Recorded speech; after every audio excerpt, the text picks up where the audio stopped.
a high-flying couple and their boy genius, living the American dream. That's the way it appeared on the outside. Until one family member begins lusting for more than money. There's nothing worse than infidelity. Our hunch was right. There's someone else. They say greed is the root of all evil. But it's another sin that'll take this family down. The force that had to have been used was tremendous. This is a crime of passion. This is somebody who went to great extent to kill.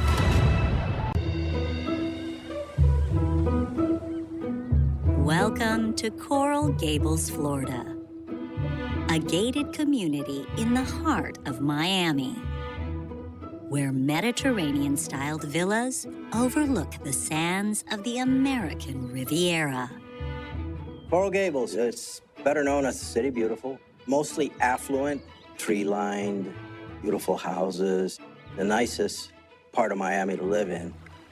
It has parks, it has museums, it has colleges. Coral Gables is a lovely place to raise a family. It's the kind of place where going overboard means splurging on a yacht, not murdering your loved ones.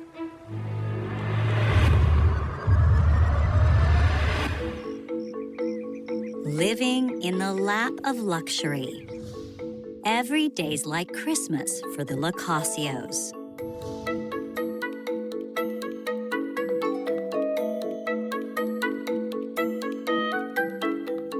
But now, Yuletide's here for real, and the whole family is decking the halls together. Ed has good reason to be in a jolly mood. Ed Locasio is a pillar of the community. He's a very well-known accountant and respected businessman. He coaches Little League games, so everybody knows him and admires him. Managing money for Miami Beach millionaires is a high-pressure shell game. Definitely not for the squeamish. Thankfully, Ed's never minded shedding a little blood on the path to success. He was hardworking, ambitious, smart, very effective accountant. He was self-made. He went to school, he got his degree, and he opened his firm, and he was worth in the vicinity of $15 million. A fortune that would attract a bevy of Coral Gables wannabe trophy wives. But for 20 years, the only woman under Ed's mistletoe has been his wife, Maggie, a Cuban-born beauty with brains to match. Maggie and Ed met while they were young CPAs. They were both attractive, very intelligent. She was very driven. She got a degree in accounting, and then she got her master's degree. Yet Maggie also has a softer side. People absolutely adore and love Maggie. She's just so warm and loving. Maggie is the yin to Ed's yang. It's hard to imagine one reaching the top without the other.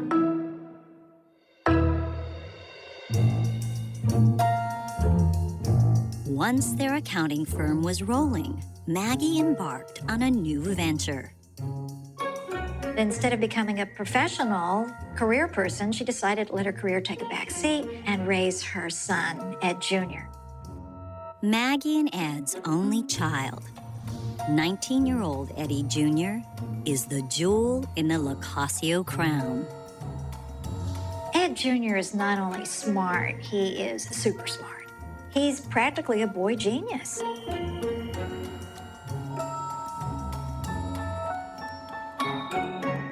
Both his parents pushed him to succeed in school. He was driven himself. He wanted to succeed. And when there's a problem, this wise man is quick to think up a solution. He was a very, very intelligent child. He was extremely academically advanced. In fact, he graduated from college early at 19 years old and started medical school immediately. Eddie Jr. has his sights set on becoming a pediatrician. A real do-gooder. While some young men would resent a strict, academically focused childhood,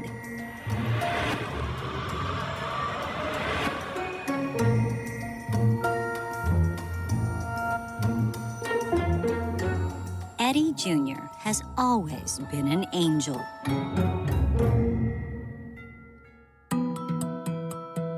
Life for the Locasios seems as orderly as Ed's balance sheets.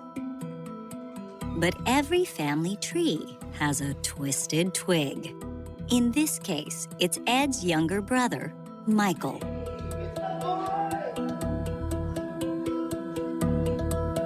Michael Locasio, he was the black sheep of the family. Maggie's never been a fan of Michael's presence. Maggie being super intelligent and Michael being not so intelligent. She might not think Michael has that great an influence on her son. He's just not wired the same way. Michael was a guy that was working menial jobs. Maggie felt that he was one of these people that was always looking for a scam, always looking for a way to make easy money.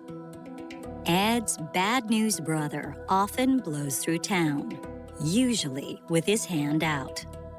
Though Maggie doesn't know it, her husband always coughs up some cash. Ed was successful, Michael was not. Ed thought he deserved a little bit more. But that's not the only secret involving Ed's wallet. As Maggie will soon find out, the biggest threat to her family comes from outside the home.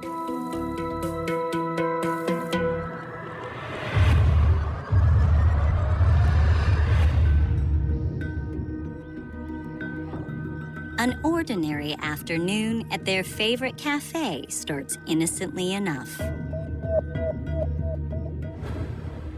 Until Ed steps away to settle the bill. But there will soon be a steeper price to pay. A business card from a massage parlor.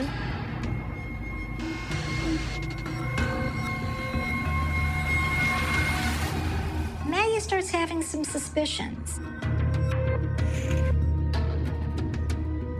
Is her husband secretly seeing a masseuse to ease his tight muscles?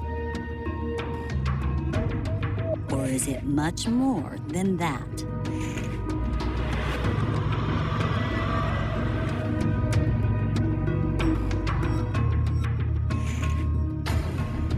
Maggie's diamond-studded world is losing its sparkle, but she doesn't confront Ed with her suspicions.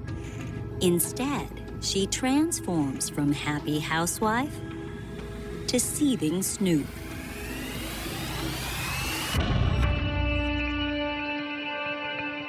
Ed Locasio's every move is now watched from the shadows. Turns out he's been hiding a sexy secret. So she hires a private investigator, and her hunch was right. There's someone else. The PI captures every wife's worst nightmare. Ed has been docking his yacht in a foreign harbor. Ed had a girlfriend. That girlfriend's name was Eleanor. She was a masseuse that he had met.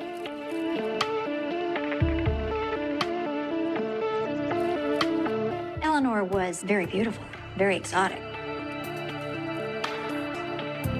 Lest we mention young, very young, younger than Maggie, of course. And with that, life for the Locasios will soon be spiraling out of control. Maggie plays nice for the holidays, but her warm smile is about to be replaced by a devilish grin. She knows Ed's been more naughty than nice. but she's not about to give him the upper hand.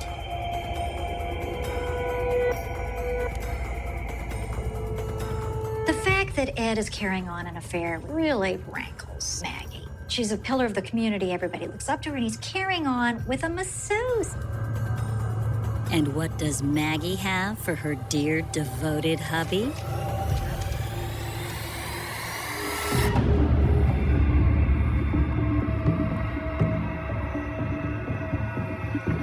What do you think, honey?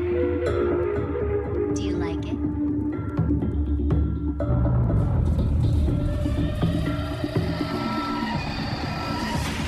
Maybe that was the one thing that just triggered her saying, look, I've put up with enough of your BS and I don't need this anymore. Do you understand? I want you gone. She just couldn't handle it anymore. Ed was forced to move out of their marital home in Coral Gables.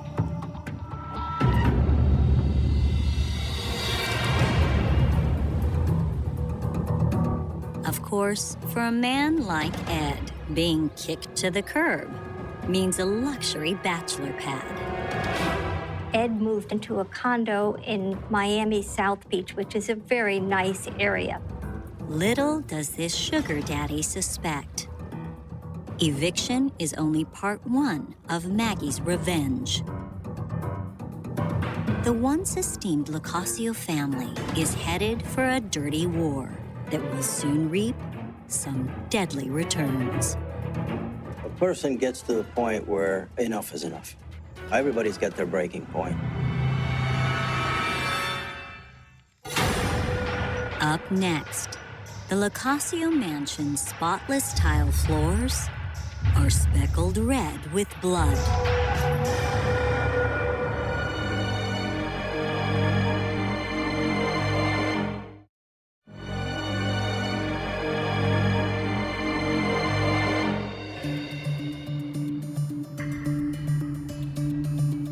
For the Locascio family, this holiday season has been decidedly short of goodwill toward men. Husband Ed's infidelity may break Maggie's heart, but she's pulling no punches. The jilted wife calls for a meeting with lawyers. Maggie is so incensed by this affair that she demands a divorce. And Ed Sr. probably thought, why?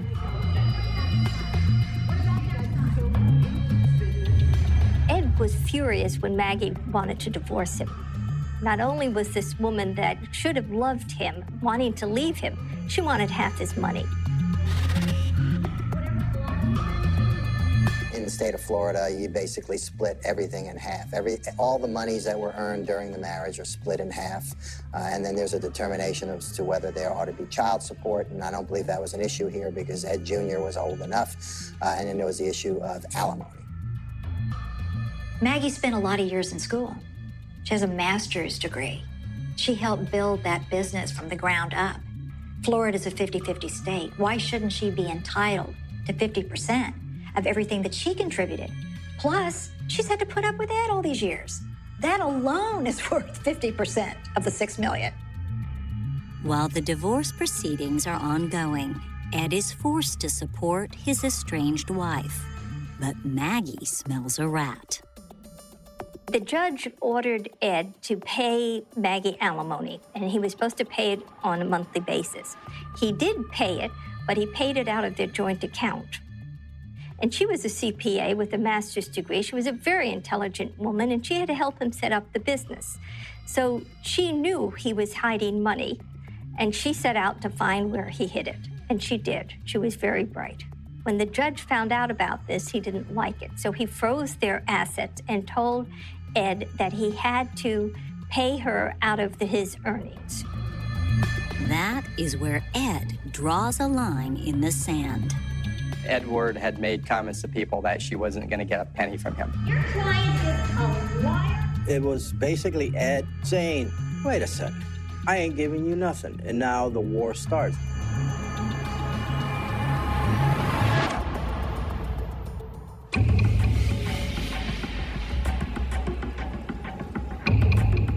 Both the Locasios are regulars on the Miami social scene. And that's where the next phase of this battle plays out. Ed wanted to parade his beautiful mistress in front of his wife.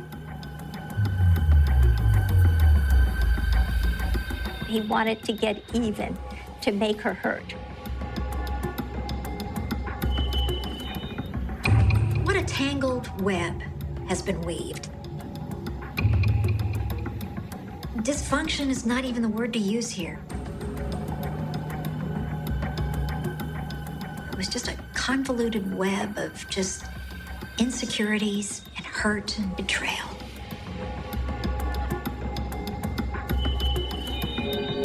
You could cut the tension with a knife. Maggie refuses to back down. Instead of being humiliated, Maggie was angrier and thought, I am going to get even. Tension is at an all-time high. And dark days are coming.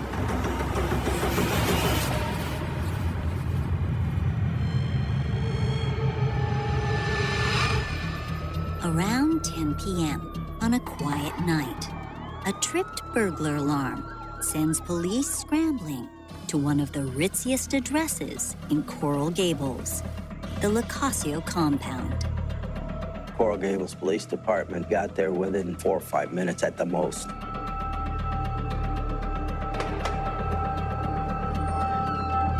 The first officer who arrived on the scene went up to the door that he saw slightly ajar.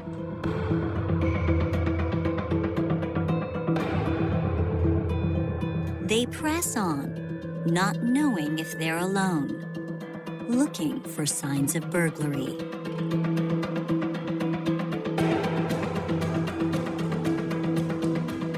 But what they find cuts much deeper.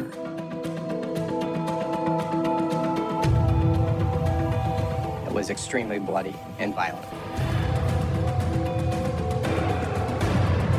A female body, butchered and brutalized. There was blood all over. There were bloody fingerprints. There was a bloody footprint. So they secured the scene, stepped out and called the Miami-Dade Police Homicide Bureau.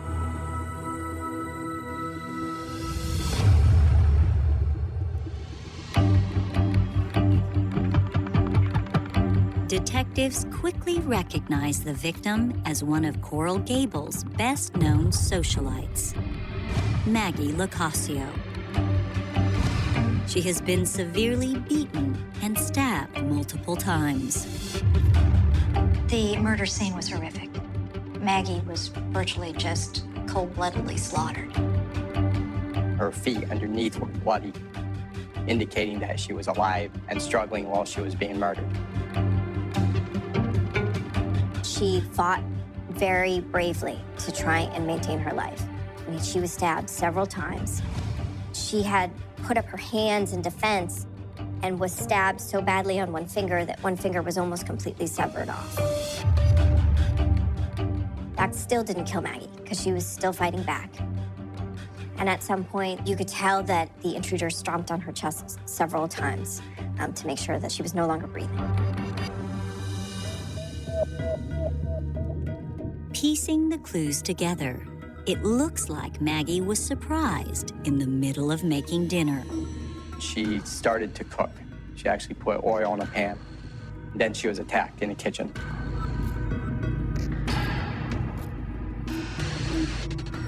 In a nearby hallway, they find a blood-soaked baton called an asp.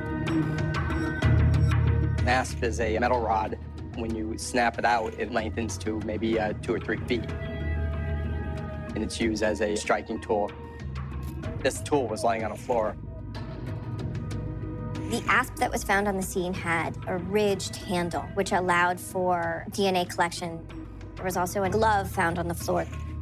There was blood all over the tile floor as well. Seems the killer left a wealth of evidence behind. But one thing is missing: Maggie's purse. First thing you gotta ask yourself, why was this crime committed. You could say it was committed for robbery, or it was a burglary gone bad. Or could it be something even more sinister? It is a bloodbath. It's not the work of someone just trying to kill someone. It's someone expressing rage.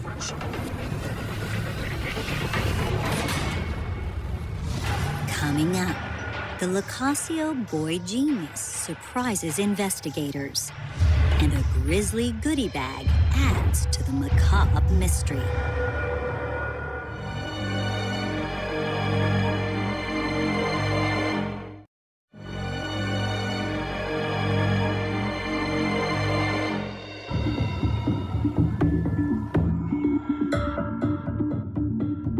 Crime scene technicians in Coral Gables, Florida, are processing the mansion of newly deceased Maggie Locasio when an unexpected visitor arrives. Eddie Locasio, Maggie's son, arrived on the scene. Of course, we stopped him. We had the scene roped off, and we talked to him. The heir to the Locasio throne seems unruffled. Detectives cannot let the young man into his home while it's still an active crime scene. Instead, they ask him down to the station for a little chat. So where was the med student at the time of the murder? Eddie says he was tucked away on campus. He was in a biology lab working late with a professor. Because of that, we didn't make it home until after 10 o'clock. Eddie says he isn't surprised his mom's been murdered. Eddie said something to the effect of that finally killed her. The investigator was like, "Who are you talking about?" And he was like, "Ed Locasio, my father." The young man then paints a chilling picture of his father as an emotional bully and tyrant. Ed was a successful businessman. He had been extremely successful both in starting his own business and also in making investments. He was arrogant. He felt superior. Eddie Jr. was not a big fan of his father because his father didn't support him and didn't care for him and treated him badly. Ed Locasio Sr. was into sports and tried to encourage his son to get into sports as well, but his son was not one of those sports kids. So there was that friction.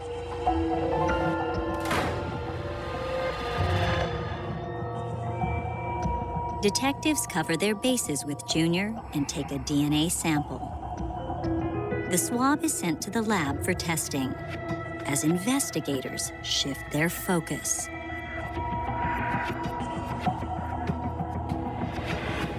Big Ed Locasio has to be considered the #1 suspect. They invite the patriarch in for questioning. There, he sees a once friendly face. They were taken out of the interview rooms and just by happenstance crossed each other's path in the hallway in the police station. Ed looked up and saw Eddie. Eddie just looked at him and I think shook his head and didn't say anything. It's a very awkward moment because you would think Ed Sr. would say something to his son to console him. He's just lost his mother in the most brutal way imaginable. And Ed Jr. just walks right by. The police are just baffled. Can you imagine when they witness this awkward moment, this disconnect between Senior and Junior? The father and son walk right by each other with blank looks on their face. And all that Senior can say is, "You okay?" Like it was some minor thing, like he'd just fallen off a bicycle and skinned his knee as a child. I'm sure police made note of that. This was one dysfunctional family.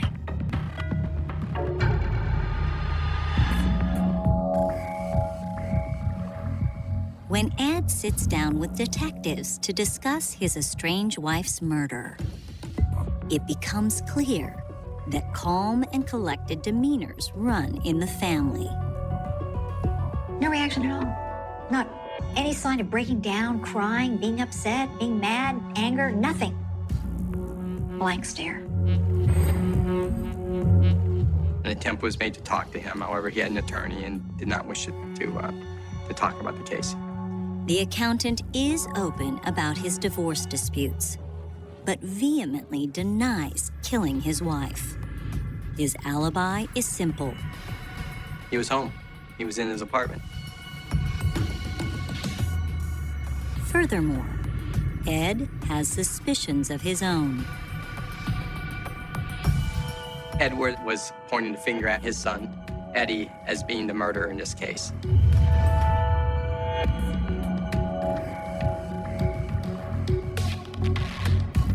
Police treat father like son and take a DNA swab before cutting Ed loose.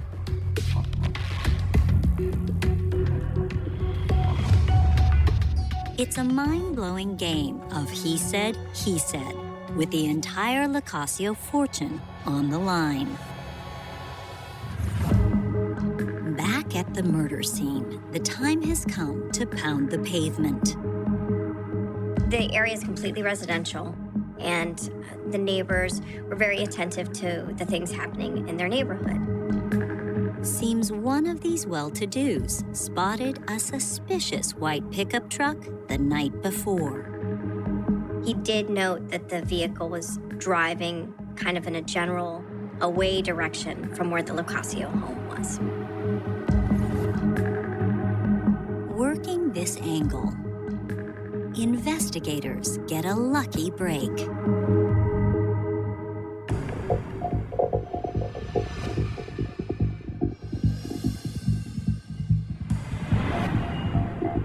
A neighbor called, and they lived 2 blocks from the scene, right across the street from where these neighbors saw this truck acting suspiciously. The neighbor tells them the driver of the truck tossed a duffel bag out the window into the bushes. Inside, a treasure trove of evidence. In the bag, the police found latex gloves. They found a knife with blood on it. They found bloody clothes. And they also found Maggie's credit cards. So robbery wasn't the motive behind the murder. This was a killing for killing's sake, and police already appear to have 2 persons of interest. Investigators are convinced that between the DNA samples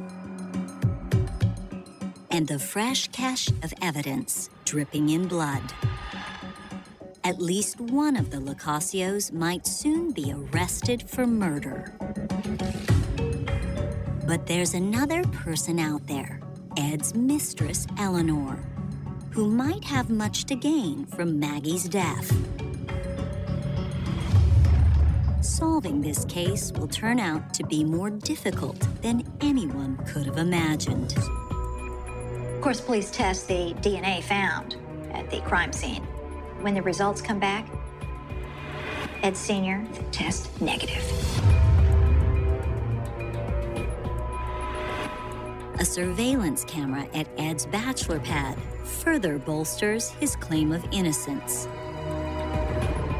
Those video cameras did show that he was in and out of the building at the time of the murder and could not have possibly committed the crime.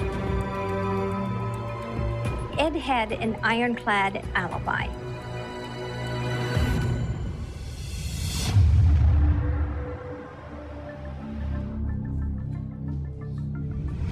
Could Maggie's son, Eddie Jr., be involved in some way?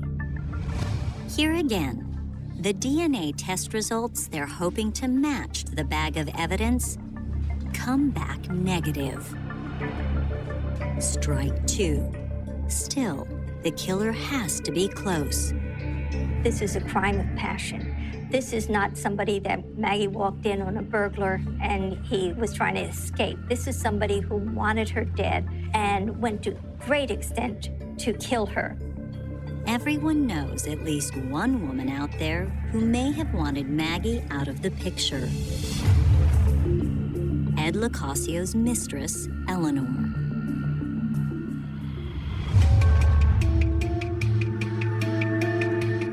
But Eleanor's whereabouts on the night of the murder only bolster Ed's alibi.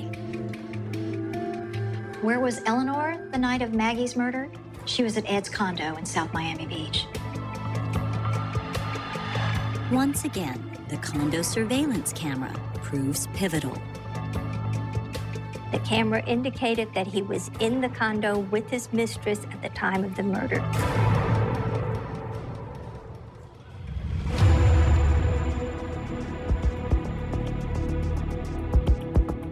Detectives can't help but feel they're spinning their wheels until Ed's former secretary comes forward with a new intriguing take on Coral Gables' supposedly mild-mannered accountant. A coworker overheard a phone conversation with Ed. The secretary claims shortly before the murder, her boss said something outrageous. And it had to do with his estranged wife, Maggie, as well as his brother, Michael. At one point, Ed said to his secretary, "My brother's crazy. He told me that if he killed the nobody would find out about it." She was kind of shocked and thought better of than to answer any other way. You know, she didn't want to kind of engage him in that conversation, but she always remembered it. Police asked why she didn't come forward with that information, and she said, "Oh, that's Ed. He's always saying stuff like that." Detectives are definitely intrigued by the secretary's story. They pay brother Michael Locascio a surprise visit. And their interests are piqued by what they find in his driveway. Michael has a pickup. This pickup truck matches the vehicle spotted fleeing the scene. And that's not all. The cab of the truck was stripped out. The seat cushions were taken off. Any type of materials that were on the metal walls of the truck was removed. Maybe Michael doesn't mind a bumpy ride. Or maybe he ditched the seats because they were soaked in his sister-in-law's blood. The truck was actually washed out with a hose. There was actually water still in the truck when it was found.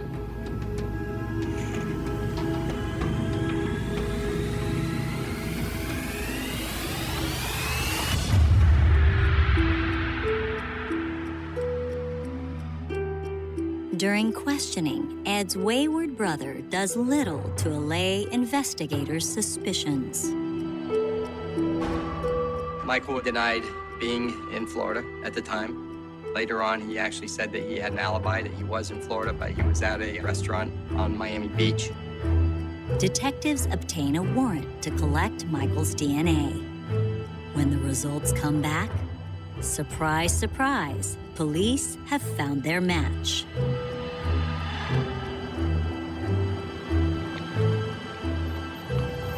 His DNA is in the bag inside the latex glove. It's on the knife and also Maggie's credit card. It was pretty clear cut that he was the murderer. The clues point to Michael, but there's one problem. He has no apparent motive. Michael Locascio didn't come out of the blue and murder Maggie for nothing.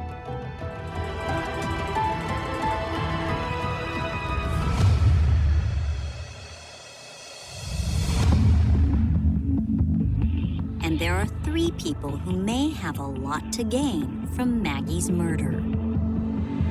Could Michael's brother Ed have masterminded the murder of his estranged wife to avoid a costly divorce? Did Michael's nephew, Eddie Jr., inherit a fortune thanks to his uncle's fatal favor? Or did Maggie's bitter rival, Eleanor, orchestrate the whole thing? Turns out the key to unraveling this family conspiracy has been sitting in front of police the whole time. If he had thought ahead of time, he should have said, after the murder, "Don't come looking for me. There's a camera there, and you'll be caught."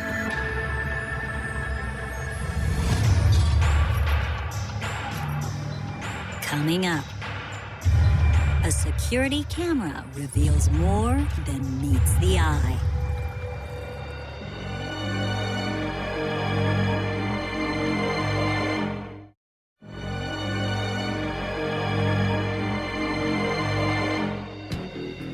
Police in Coral Gables, Florida, have arrested Michael Locascio for the murder of his sister-in-law, Maggie.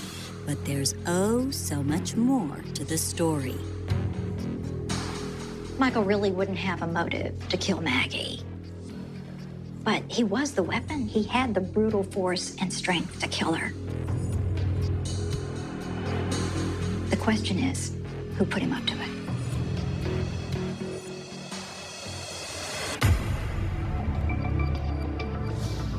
Maggie's son, Eddie Jr., her husband, Ed, and Ed's lover, Eleanor, all may have had something to gain from Maggie's untimely death. The murder suspect isn't talking, but investigators think they can find the puppet master by digging into bank records. Michael was one of these people that couldn't hold down a job. One of those guys always looking for a way to make easy money at the expense of other people and with lies and deceit. A sudden surge of cash would certainly suggest a conspiracy. But to investigators' surprise, Hard Luck Michael appears to be broke as ever. There was no withdrawal or transaction from the bank accounts. There were no suitcases with dollar bills in them. Michael Locascio still doesn't have 2 nickels to rub together. But in their hunt for funding, detectives find something fishy in the family phone records. Michael and Ed's relationship had changed or blossomed since the time of the murder. Ed had been in phone contact with his brother a lot in the last couple of weeks. There were 39 phone calls. And directly before the murder, the calls were coming on a daily basis, a drastic change from their normal routine. Usually they would call each other on their birthdays or holidays and didn't spend a lot of time with each other at all. Stranger still, the calls between the victim's estranged husband and his killer brother stopped the day after the murder. That specifically was one of our strongest pieces of evidence, showing the change of relationship between Michael and Ed. Michael's motivation to kill Maggie could only have come from his brother.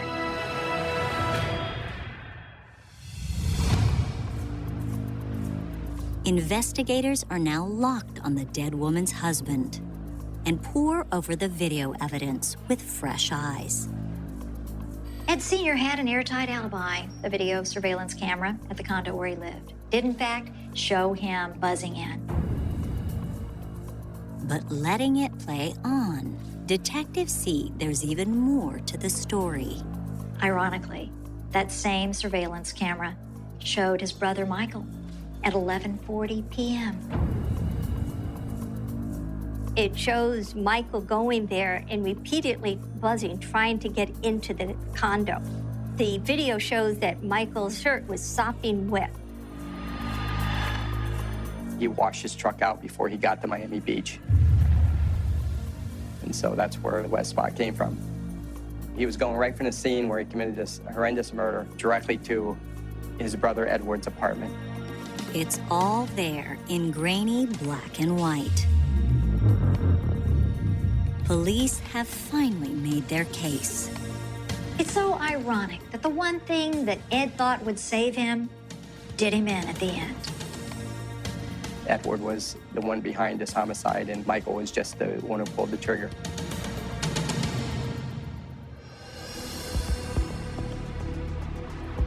Ed Locascio is arrested for first-degree murder.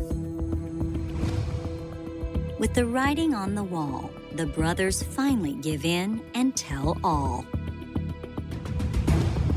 When Maggie went home that evening, she drove into the garage. She got out of the car, she went into the house. Meanwhile, right outside the garage is a little wall. It's very dark in that area, and Michael slipped in beside her car. And then Maggie went upstairs in her house and she set her alarm.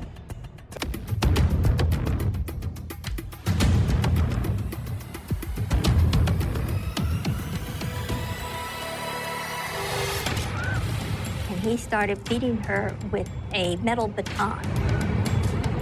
It was a very violent attack on a defenseless woman.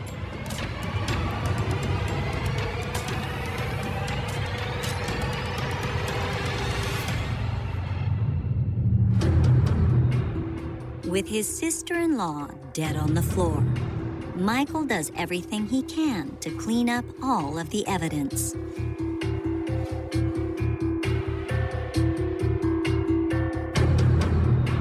But in his haste, he fails to take the most critical items. On his way out, Michael grabs Maggie's credit cards to make it look like a robbery, before accidentally triggering the burglar alarm. Spooked, Michael tosses the green duffel bag full of evidence out the window and retreats to his older brother's condo.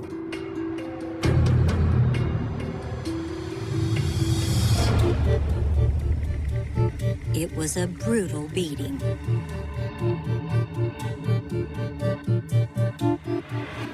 Carried out by the one family member with nothing left to lose. Orchestrated by the one person who had the most to lose. It was bits and pieces that brought together make the guilt of Ed clear. It wasn't one or two links. It was many, many links that made the chain strong. The emotional impact of this is greed. The greed of Edward Locascio. Because Edward didn't have to do this.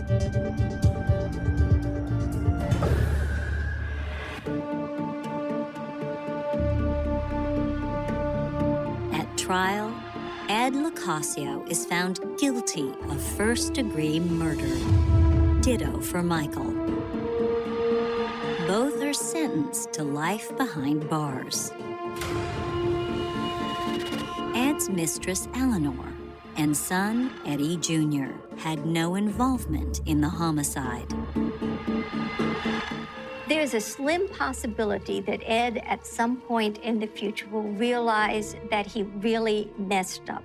But August in Frederick, Colorado, has a way of making everything look softer than it is. The sun rises wide and pale over the flat land, washing the roofs in a gentle gold that makes the neighborhood feel safe. Ordinary, almost staged in its calm, the streets in Saratoga Trail curve past neat homes with trimmed lawns and concrete driveways, still cool from the night. Garage doors face the road like shut mouths. Sprinklers click in the dark before dawn. Dogs stir behind fences. Somewhere, a television is left on too late. Somewhere else, a woman folds tiny shirts still warm from the dryer and sets them in careful stacks for the week ahead. Nothing about a suburban morning like that prepares the mind for the fact that horror does not always arrive screaming. Sometimes it comes in silence. Sometimes it parks in a driveway, walks through a familiar front door, and wears the face that everyone trusts. Before the names became inseparable from headlines, before body cameras and interrogation room footage were pulled apart, frame by millions of strangers. Before the case was absorbed into the language of modern true crime as shorthand for betrayal too intimate to bear, there was a family photographed in bright light. Shanann Watts smiled in videos with the kind of practiced, stubborn brightness that did not feel fake so much as hard-won. The brightness of someone who had learned to keep moving, to keep building, to keep presenting hope as an act of will. Her daughters, Bella and Celeste, were small enough that joy still traveled through them in full. It showed in the way they leaned into things, in the looseness of their laughter, in the soft concentration children have when they are being watched by someone they love. And then there was Chris Watts, the husband, the father, the man who looked so unremarkable that his face would later unsettle people precisely because it offered so little warning. That is one of the reasons this case lodged so deeply in the public mind. People are accustomed to monsters at the edges. They expect disorder. visible cruelty, a trail of obvious danger. But family annihilation rarely announces itself in dramatic colors. It can grow in kitchens, in bedrooms, in text messages, in withheld words. It can take shape beneath photographs of vacations and birthday parties and ultrasounds. It can ripen under the surface of what appears, from the outside, to be a life held together. When the Watts family murders entered public view in August of 2018, the country did not simply witness a crime, it witnessed the shattering of one of its favorite illusions. That proximity creates knowledge, that domestic love is a wall, that a man standing in the driveway begging for his family to come home must be what he appears to be. The house itself became part of the story almost immediately. Large, clean, beige, expensive looking, in the way newer suburban homes often are. It stood under the Colorado sky like a promise fulfilled. The front steps led to a bright interior with high ceilings, polished surfaces, children's rooms decorated with softness and care. On camera, it could pass for aspirational, the kind of home built to contain a future, and yet, when investigators later moved through it, every room seemed to hold two realities at once. There was the visible one, the curated one, with family portraits and toys and a neatly arranged life, and beneath that, the invisible one, pressure, resentment, deception, fantasy, dread. Houses do not absorb evil like sponges, but sometimes they preserve tension in the way silence preserves an echo. In this case, even the banality of the setting became unbearable. The stairs, the bedrooms, the sheets, the garage, the refrigerator humming in the half-light. Before sunrise, everything domestic was stained by what had been done there. That is why the hook of this case has never depended on gore. It depends on contrast. It depends on the distance between appearance and action, between the husband on television and the man who had already crossed a line from which no human soul returns intact. Shanann was 15 weeks pregnant when she died. That fact alone casts a second shadow over the story. She was not only a mother of two young girls, she was carrying another child, a son she had already named Nico. A child who already existed in the emotional architecture of the family, in plans, in arguments, in hopes, in anxieties. Pregnancy is often described in sentimental language, but in truth it is physical and immediate. It is fatigue, nausea, hunger, fear, tenderness, calculation, rearrangement. It is the body making room while the future presses closer every day. To imagine Shanann in those last weeks is to imagine someone still organizing life forward. There were school days ahead, doctor visits, bills, routines, videos, laundry, meals, deadlines, apologies, reconciliations she may still have believed were possible. She was still inside the ordinary labor of living when death entered the room. Bella and Celeste were so young that their names still sound like nicknames when spoken aloud. Bella, 4 years old. Old enough to ask questions, old enough to sense mood, old enough to remember. Celeste, 3, still carried the roundness of early childhood. Still moving through a world where adults controlled nearly everything, and love was a habitat rather than an idea. There is something especially devastating about crimes involving children in familiar settings because the domestic world is supposed to be their first country. The place where danger is kept at bay by locked doors, bedtime routines, favorite blankets, the repeated presence of the same faces. To violate that world is not only to kill, it is to reverse the meaning of home. In the Watts case, that reversal was almost too much for people to process. Even now, years later, many who know the basic facts still hesitate before saying them plainly, because there is a point at which language seems unable to carry the weight of what it describes. Yet the case insists on plainness. A father killed his pregnant wife. He killed his daughters. He tried briefly and clumsily, to step back into daylight and pretend he did not know where they had gone. That sequence is so simple that it becomes monstrous in a different way. It removes the comfort of complexity. It refuses to let the listener hide behind confusion. The evil here was intimate, deliberate, and very close to mourning. What transformed the case from a local homicide investigation into a national fixation was not only the brutality of the crime, but the speed with which the mask cracked in public. So many criminal cases are built from fragments that emerge slowly over months and years. This one unfolded almost in real time.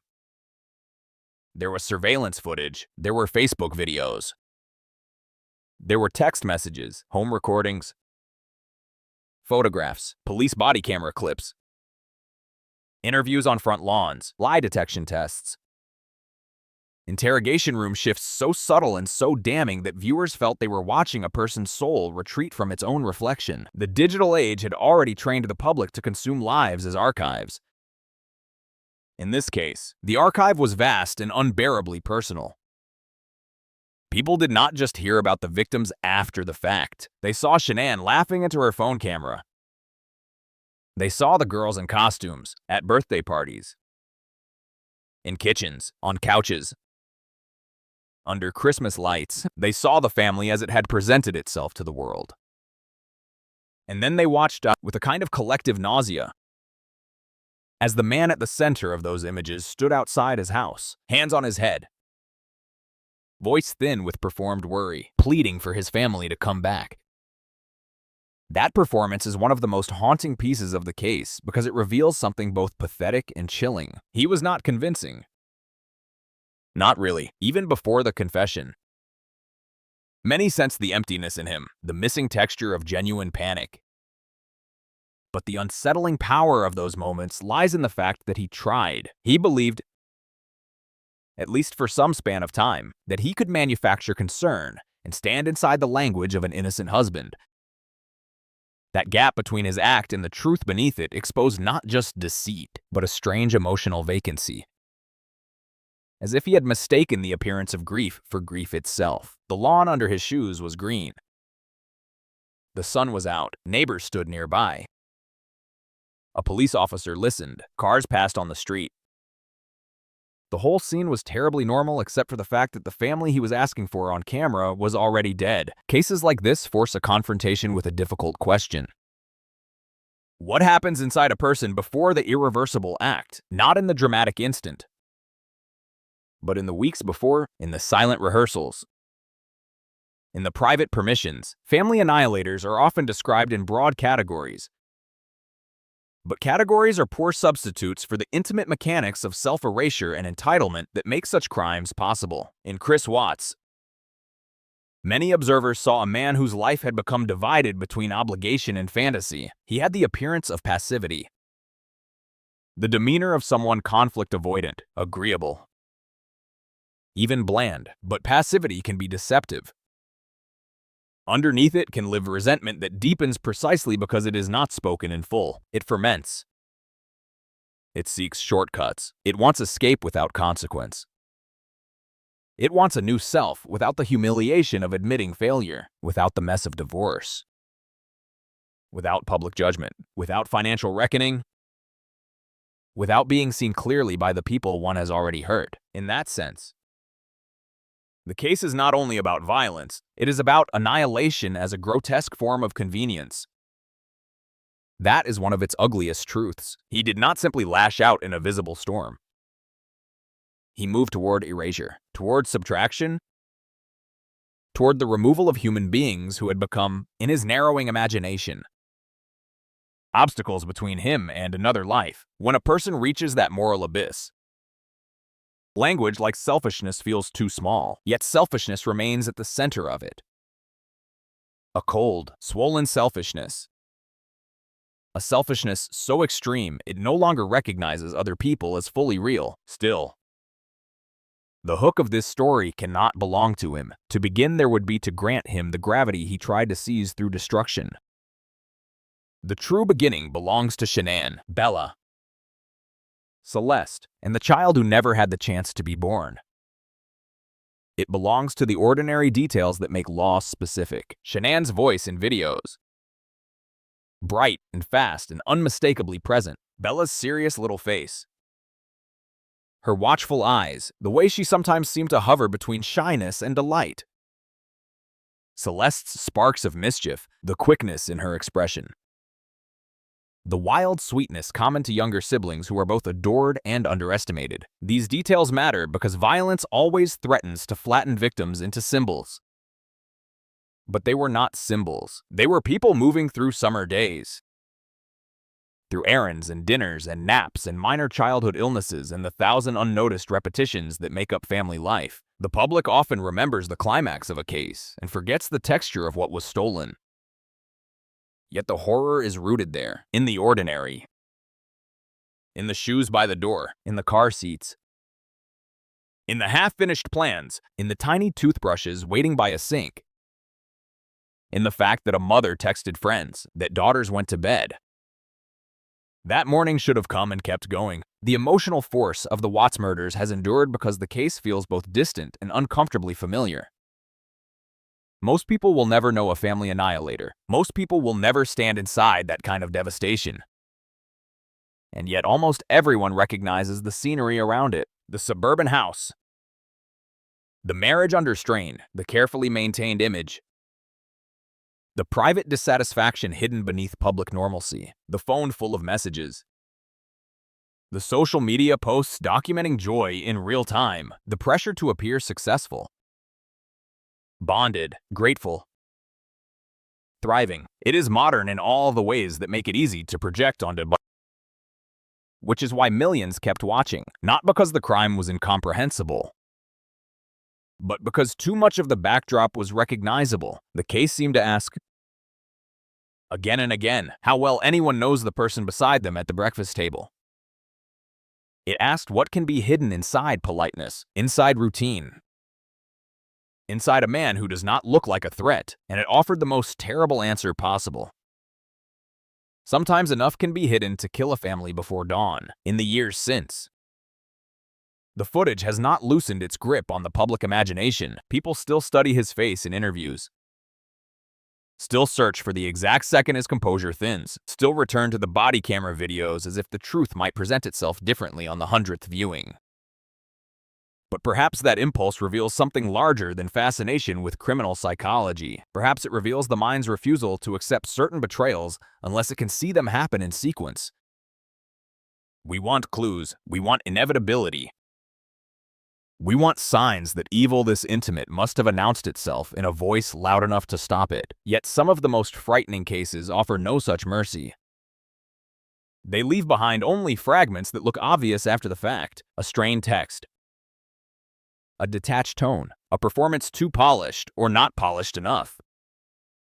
The human mind, desperate for order, turns these fragments into warnings, but warnings are clearest in reverse. At the front edge of disaster, they are often mistaken for stress. Distance, a rough patch. A mood, a temporary failure of tenderness. The hook, then, is not merely that a man murdered his family. It is that he did so after living among them in the soft light of routine. After being photographed at birthday parties and holidays. After becoming the fixed point in his daughter's understanding of safety. It is that he crossed from husband and father into destroyer without changing his face enough for the world to recoil in time. It is that the record remains vast and intimate, allowing strangers to walk backward through a life already broken and witness the terrible collision between image and truth. And above all, it is that beneath the endless analysis, beneath the documentaries and transcripts and debates over motive and personality and pathology, there remains an ancient human wound at the center of the story.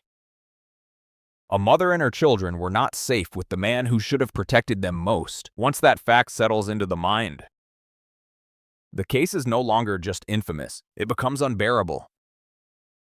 That is where this story begins, not with confession, not with courtroom language, not with forensic diagrams or prison walls, but with a quiet Colorado neighborhood before sunrise, with a family still held in the shape of the life they believed they were living. and with the invisible moment when trust, love, and home were turned inside out forever, long before the murders turned Frederick, Colorado, into a place people would recognize from headlines, courtroom footage, and police body cameras. The Watts family lived inside a version of the American promise that looked polished from the street and carefully assembled from the inside. Their home stood in a quiet subdivision where the houses were large, close set, and new enough to still carry the clean sameness of modern expansion. The roads curved gently through the neighborhood, past driveways, garage doors, and trimmed lawns that glowed pale in the high Colorado sun. It was a place designed to signal arrival, a place for families. A place where children rode tricycles on the sidewalk, where neighbors noticed who came and went, where evenings settled in broad gold bands across the siding and windows, making everything appear calm. Ordered, correct? But context in a case like this is never just geography. It is the emotional climate inside the walls. The rhythm of a marriage under strain, the private burdens concealed beneath public smiles, and the way an ordinary life can become a sealed container for pressure no one outside fully understands until it explodes. Shanann Watts had a presence that was difficult to ignore. Even in recordings, even through the flattening effect of a phone camera, she seemed to move through space with momentum. She spoke quickly, laughed brightly, and carried herself like someone who had trained herself never to stay still too long inside pain. That energy helped shape the image many people would later remember first, a woman who documented family life, who spoke openly online, who tried to build community and purpose in public view. But behind that public force was the history of someone who had already worked to construct stability more than once. She was not floating through life untouched by hardship. She was the kind of person who seemed to answer difficulty by pushing harder against it, organizing it, naming it, trying to manage it through effort. There are people who wear resilience in a quiet, almost invisible way. And then there are people like Shanann, whose resilience becomes a kind of visible motion, a refusal to disappear, a determination to shape the story while she is still inside it. That determination helped define the home she built around her children. Bella and Celeste did not grow up in an emotionally neutral house. They grew up in a house marked by their mother's active, expressive love. There were routines, photos, videos, milestones carefully preserved. There was the bright noise of family life made visible, posted, narrated, shared. Whatever else may be said about the household, the children were not accidental presences floating in the background. They were central, their clothes, their parties, their laughter, their illnesses, their small daily triumphs. All of it became part of the fabric of the home. Bella, the older of the two girls, had a face that often looked thoughtful even when she was still. She seemed sensitive to tone, to mood, to the currents in a room. Children like that often absorb more than adults realize. They do not always have the language for tension, but they feel it, storing it in glances, hesitations, changes in clinginess or silence. Celeste, younger and more impulsive, carried the looser energy of a child who still moved toward the world without as much caution. Together, they created the kind of domestic texture many families recognize instantly. Toys migrating from room to room, soft blankets on couches, child-sized shoes by the door, sticky hands, interrupted conversations. The constant sense that life in a house with young children is always slightly in motion, never entirely neat, no matter how clean the counters are. Chris Watts, by contrast, often appeared almost recessive in the family dynamic, at least on the surface.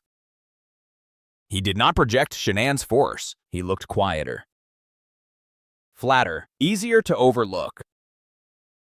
In videos and family images, he could seem like the dependable still point beside a more expressive partner. The mild husband, the father lifting children into the air, The man who blended into domestic routine without demanding center stage. That appearance would later become one of the most disturbing elements of the entire case. People have a tendency to assign moral meaning to demeanor. They mistake quietness for gentleness, passivity for harmlessness, awkwardness for innocence.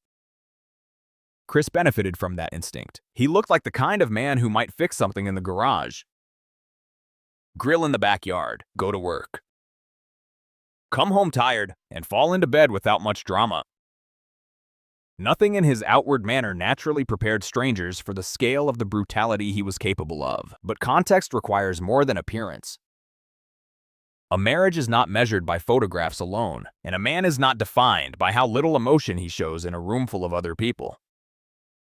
By 2018, the Watts family was living under multiple pressures at once. And those pressures were not abstract. Money sat heavily over the household. Financial strain has a way of changing the texture of daily life, even when no one names it directly. It enters conversations through timing, through bills left on counters, through small hesitations over purchases, through arguments that begin with practical matters and end somewhere older and more wounded. Debt does not simply exist on paper. It invades the emotional atmosphere of a home. It narrows choices. It humiliates. It makes the future feel more expensive than the present can support.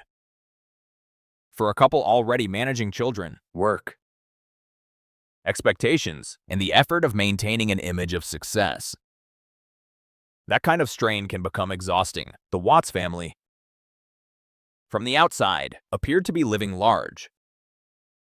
The house was spacious. The social media record suggested movement, celebration, milestones, connection. But outward abundance can sometimes disguise inward instability. And in this case, the gap between appearance and reality mattered. It mattered because it fed tension. It mattered because it made performance part of survival. It mattered because when people are already struggling privately, the pressure to keep looking happy in public can deepen the fracture rather than hide it. Shanann's online presence became a major part of how the family was later understood.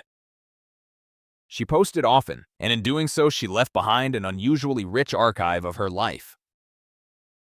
For strangers, those posts would later become clues, mirrors, and battlefields of interpretation. For her, while she was living them, they likely served a more immediate purpose. Social media can be many things at once. A scrapbook, a sales platform, a source of validation, a way to feel less alone, a performance, a real expression, a coping tool, a stage on which the life you want can stand beside the life you actually have. Shanann used it to document her children, her routines, her marriage, her pregnancy, her frustrations, her hopes. The result was not a perfect portrait of reality, because no public portrait is, but it was real in the sense that it captured effort. It captured her trying to live, trying to connect, trying to shape meaning from the ordinary business of being a wife and mother under pressure. That matters, because one of the cruelest things that happens after murder is that the victim's life gets rearranged into evidence, and the liveliness that once animated it can be lost under analysis. In context, Shanann's visibility was not vanity. It was part of how she moved through the world. It was how she made herself seen. The summer of 2018 sharpened the tensions already present in the marriage. Shanann was pregnant with their third child, a boy they planned to name Nico. Pregnancy has a way of intensifying everything already unstable in a relationship. It raises the stakes. It brings the future forward. It forces logistical realities into the open. Money, housing, labor, sleep, resentment, support, responsibility, fear. A new child is never just a baby arriving. It is a reorganization of the entire emotional and practical structure of a household. For a happy couple, that can be stressful but meaningful. For a troubled couple, it can feel like a spotlight switched on in a room full of cracks. By then, Chris was already living inwardly divided. He had begun an affair, and with that affair came not just secrecy, but the fantasy of another self. Affairs often run on selective light. They strip away domestic repetition. Financial dread, childcare fatigue, unresolved history. They let the unfaithful partner imagine that life itself is not the problem.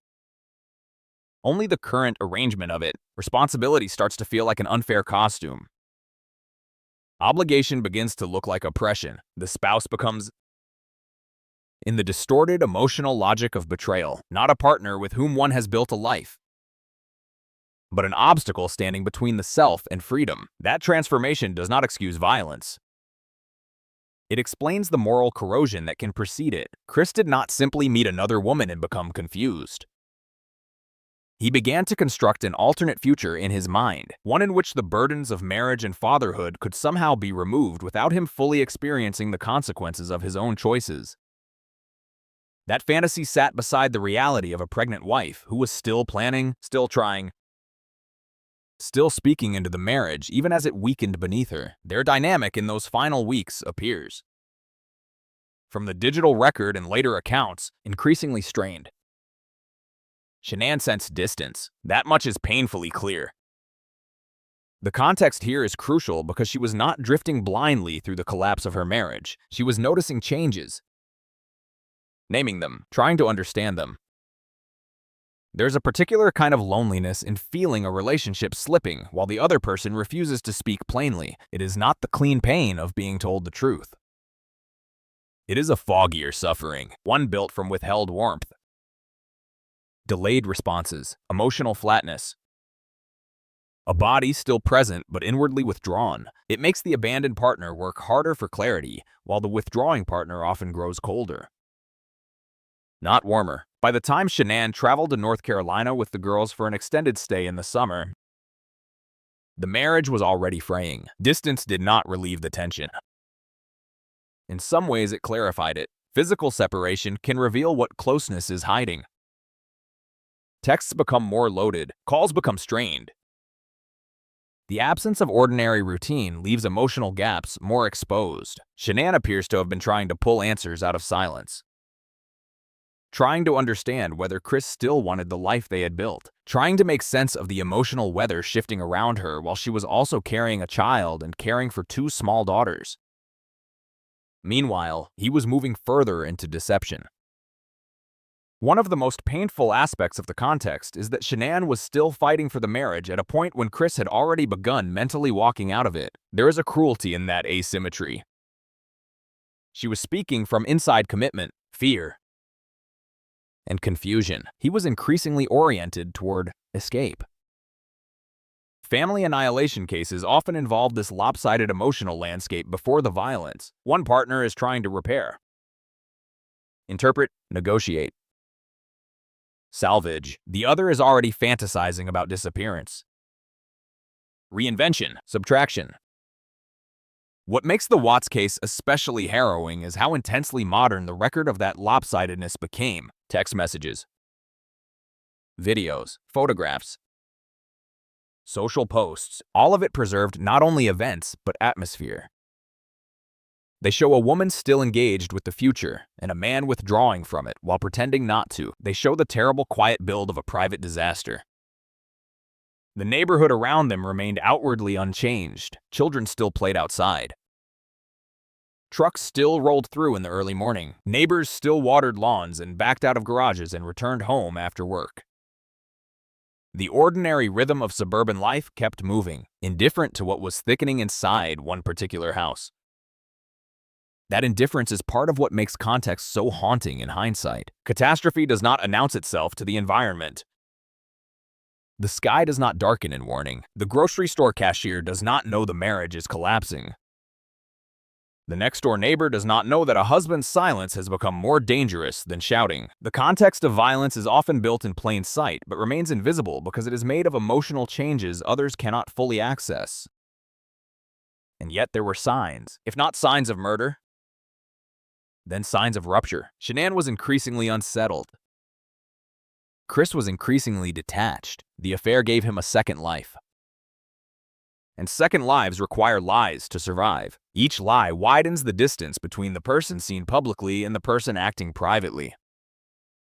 Eventually, that gap can become so large that ordinary human empathy begins to erode inside it. The people in the first life start to feel unreal, or at least less real than the fantasy in the second. That is one of the moral dangers of sustained deception.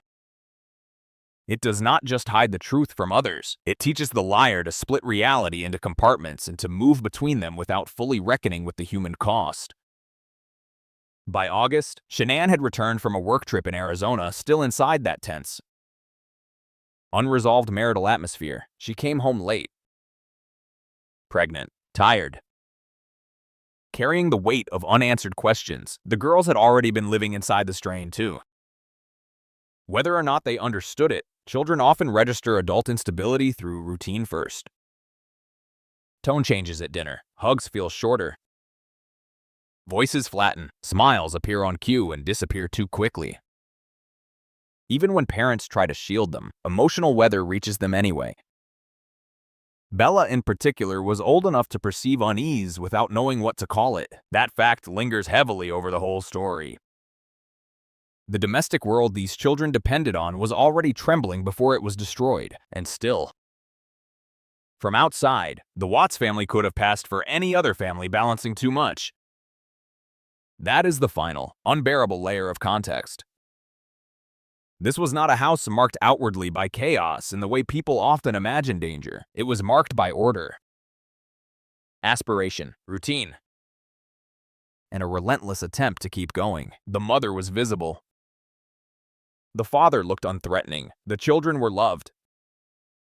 The future, at least from Shanann's side, was still being actively imagined. Inside that context, murder feels almost impossible until it happens, and then every element of the setting changes color and memory. The large house no longer looks like success. It looks like a stage on which silence had too much room to grow. The videos no longer feel simply cheerful. They begin to tremble with hindsight. The husband's quietness stops reading as steadiness and starts looking like absence, like vacancy, like something emotionally withdrawn long before it became physically violent. The context of the Watts murders, then, is not merely that a man killed his family in Colorado in 2018.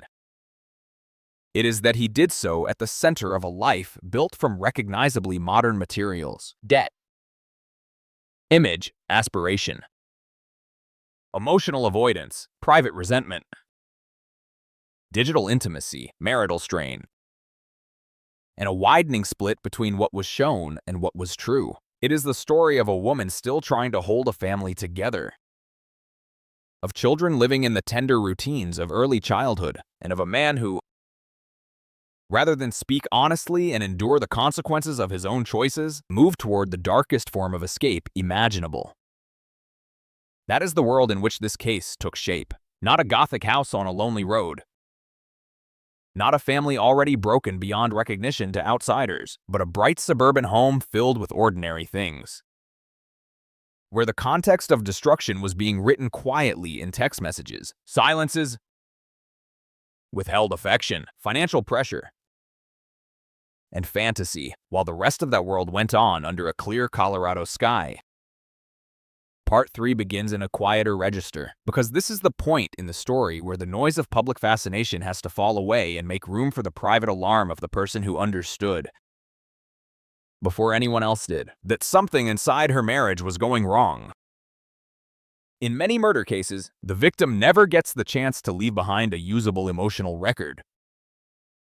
There are no texts dense with worry, no confessions to friends, no written traces of confusion gathering into fear. The silence left by death is nearly total, and the story of the victim has to be rebuilt by others from fragments of routine. But in the Watts case, Shanann left something more painful than silence. She left evidence of a mind still trying to understand, still trying to reach toward the man who was already pulling away from her, still trying to make sense of a change she could feel in her body before she could fully explain it in words.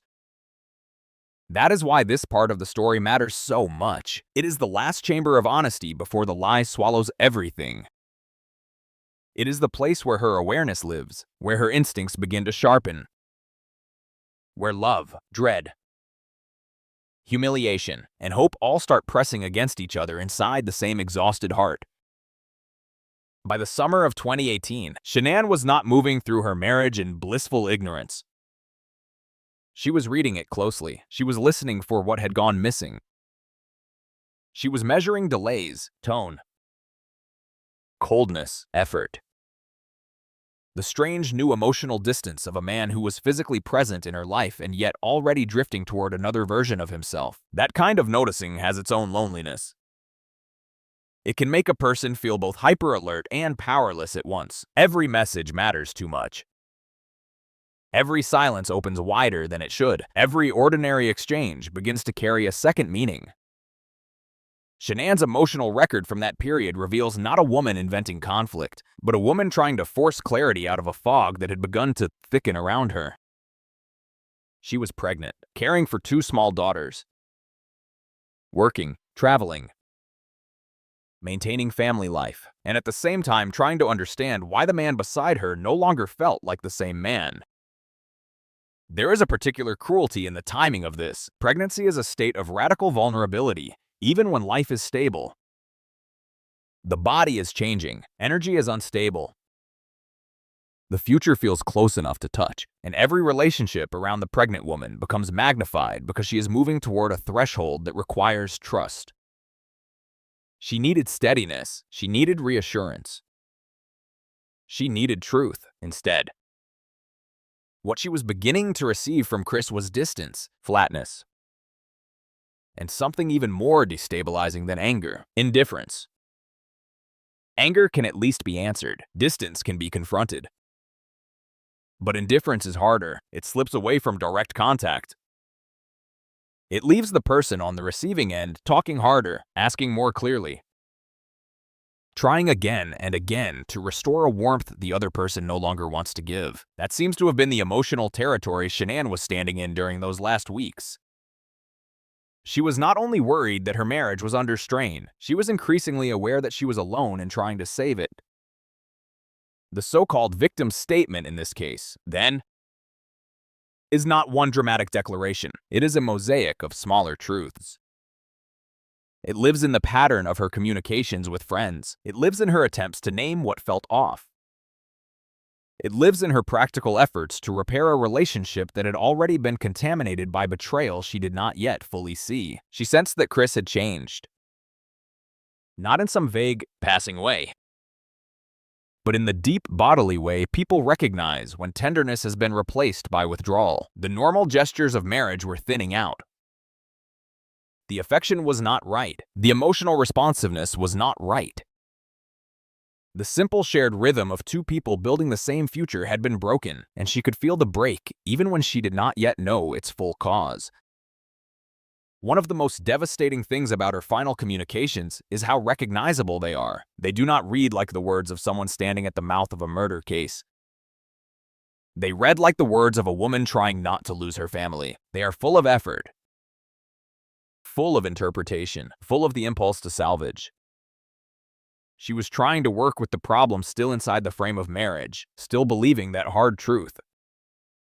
Emotional honesty, vulnerability, and mutual effort might pull them back from the edge. That is what makes the record so painful to revisit.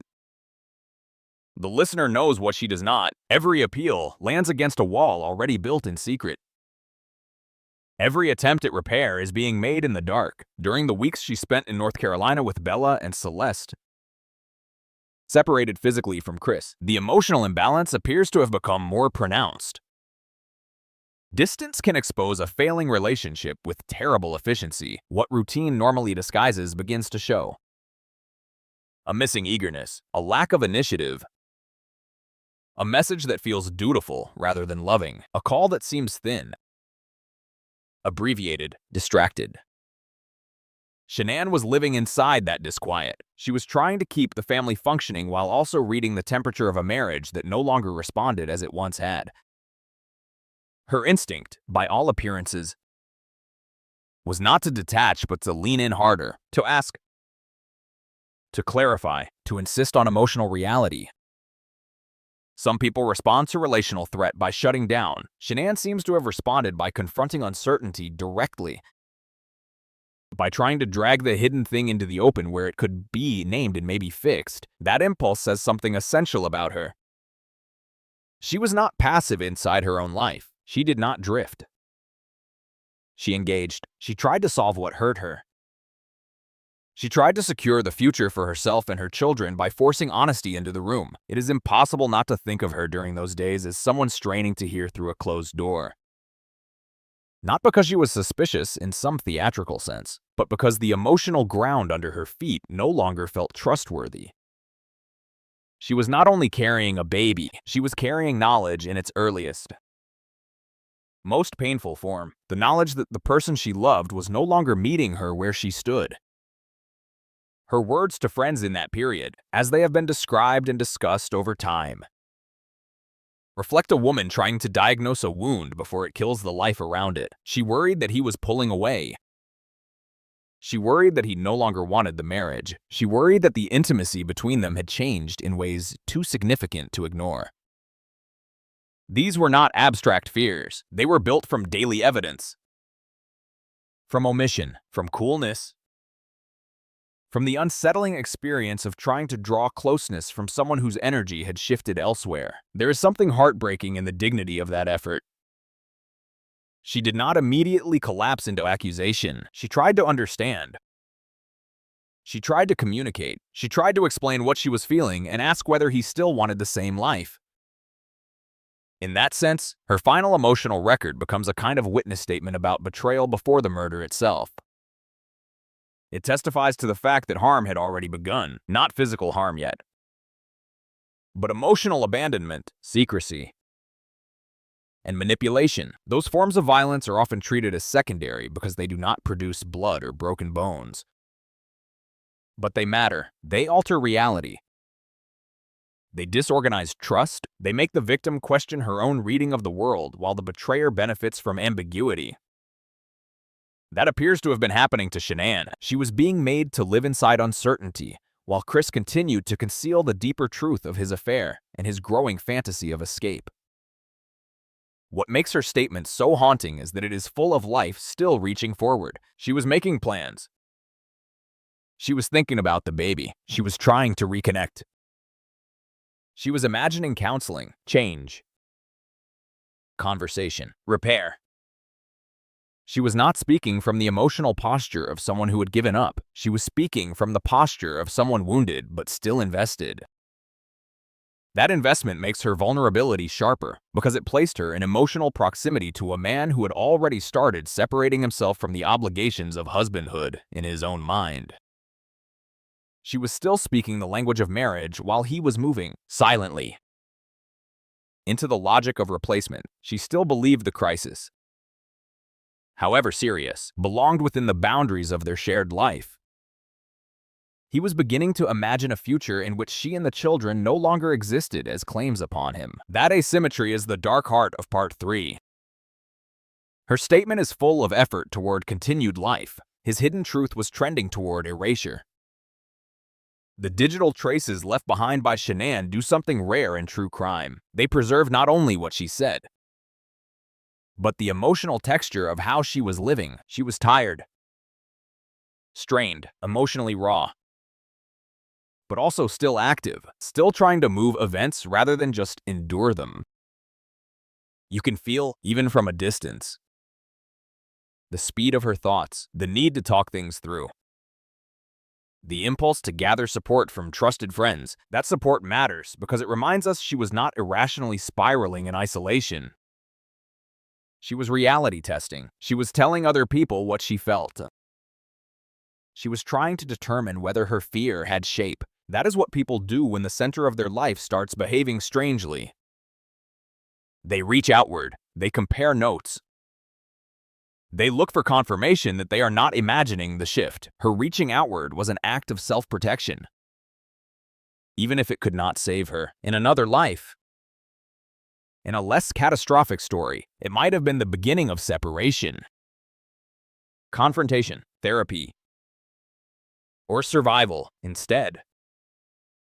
It became part of the archive through which the world later understood how alert she had become before she died. The term victim statement often suggests a formal document, a tidy account made for police or court, but this section is more intimate than that.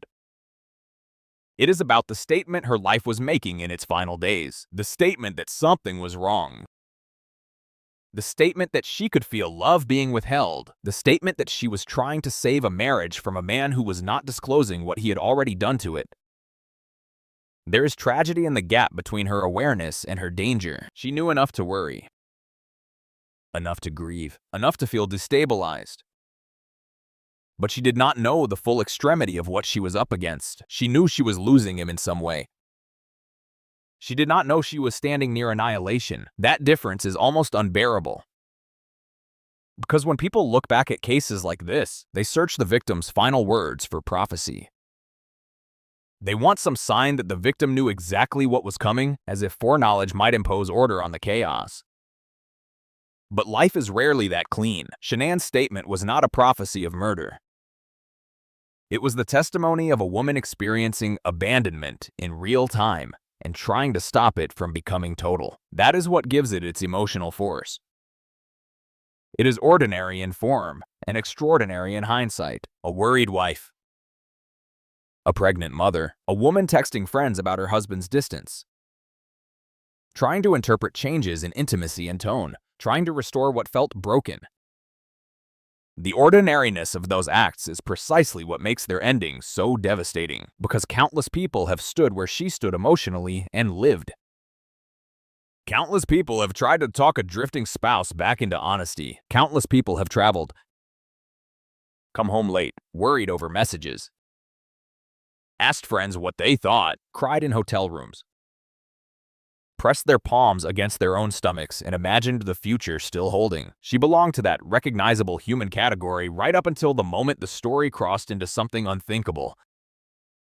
That is why she must not be reduced to a symbol of naivete or domestic tragedy. Her statement shows intelligence, perception, and courage. She noticed the rupture. She named it. She sought counsel. She kept moving toward truth even when truth was being denied to her. There is dignity in that effort, and it deserves to be held carefully. It also reveals something essential about coercive emotional landscapes. The victim is often forced to do the labor of understanding while the perpetrator does the labor of concealment. Shanann was doing the first kind of labor. Chris was doing the second. One was trying to repair reality. The other was trying to control it by lying. When those two currents coexist in the same home, the honest person is always at a disadvantage. Because honesty assumes that revelation will eventually lead to response. Deception assumes only that it needs to survive one more day. Shanann's final emotional record, read in that light, becomes not only sad but morally clarifying. It tells us who she was in the face of confusion.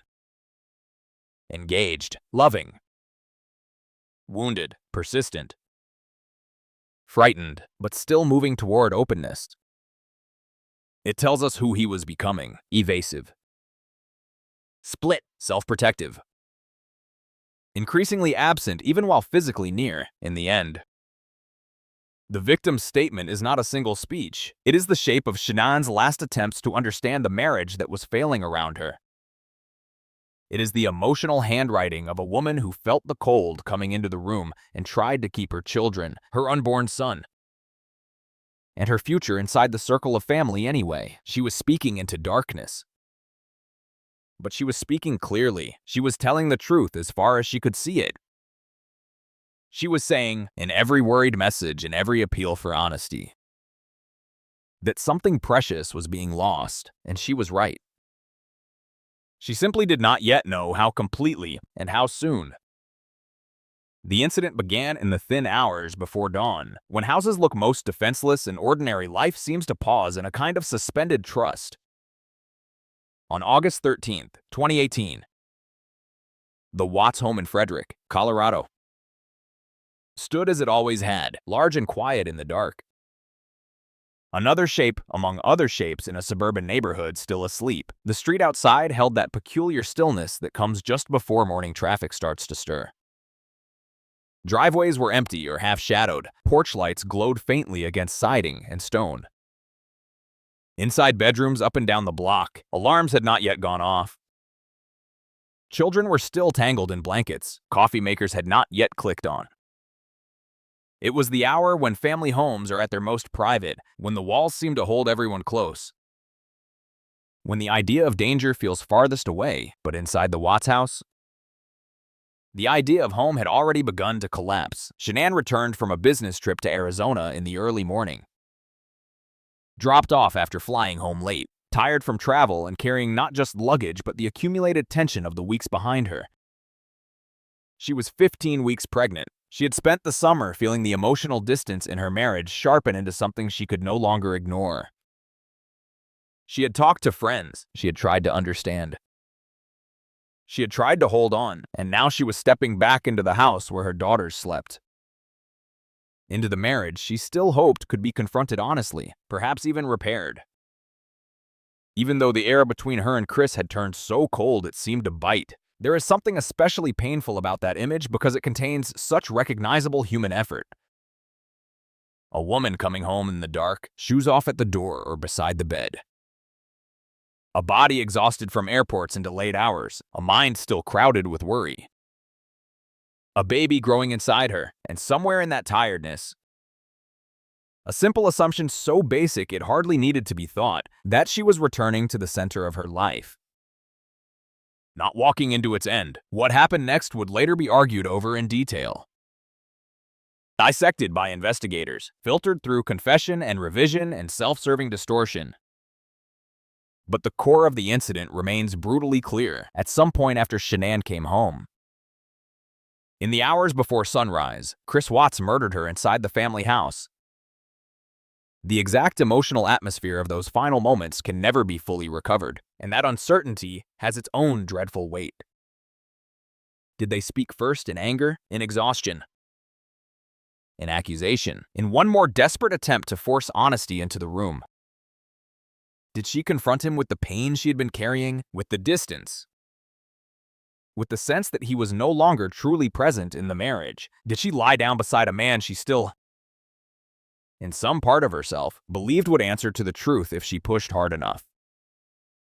No reconstruction can entirely restore those last minutes because the only surviving witness to them was the man who caused them, and men like that rarely tell the truth cleanly. Especially about the moment when they crossed from fantasy into irreversible action. What matters is that the violence was intimate and close. It did not come from outside. It did not break through a window or kick in a door. It rose inside the house, inside the marriage, inside the same domestic space where family routines had played out day after day. The bedroom, a place built for rest and trust, became the site of destruction. That transformation is one of the bleakest elements of the case. The ordinary setting deepens the horror because it strips away any comforting distance between life as it was supposed to be and life as it became. At some point after Shanann was killed, the incident widened into something even harder for the mind to accept. Bella and Celeste were still in the house, two little girls.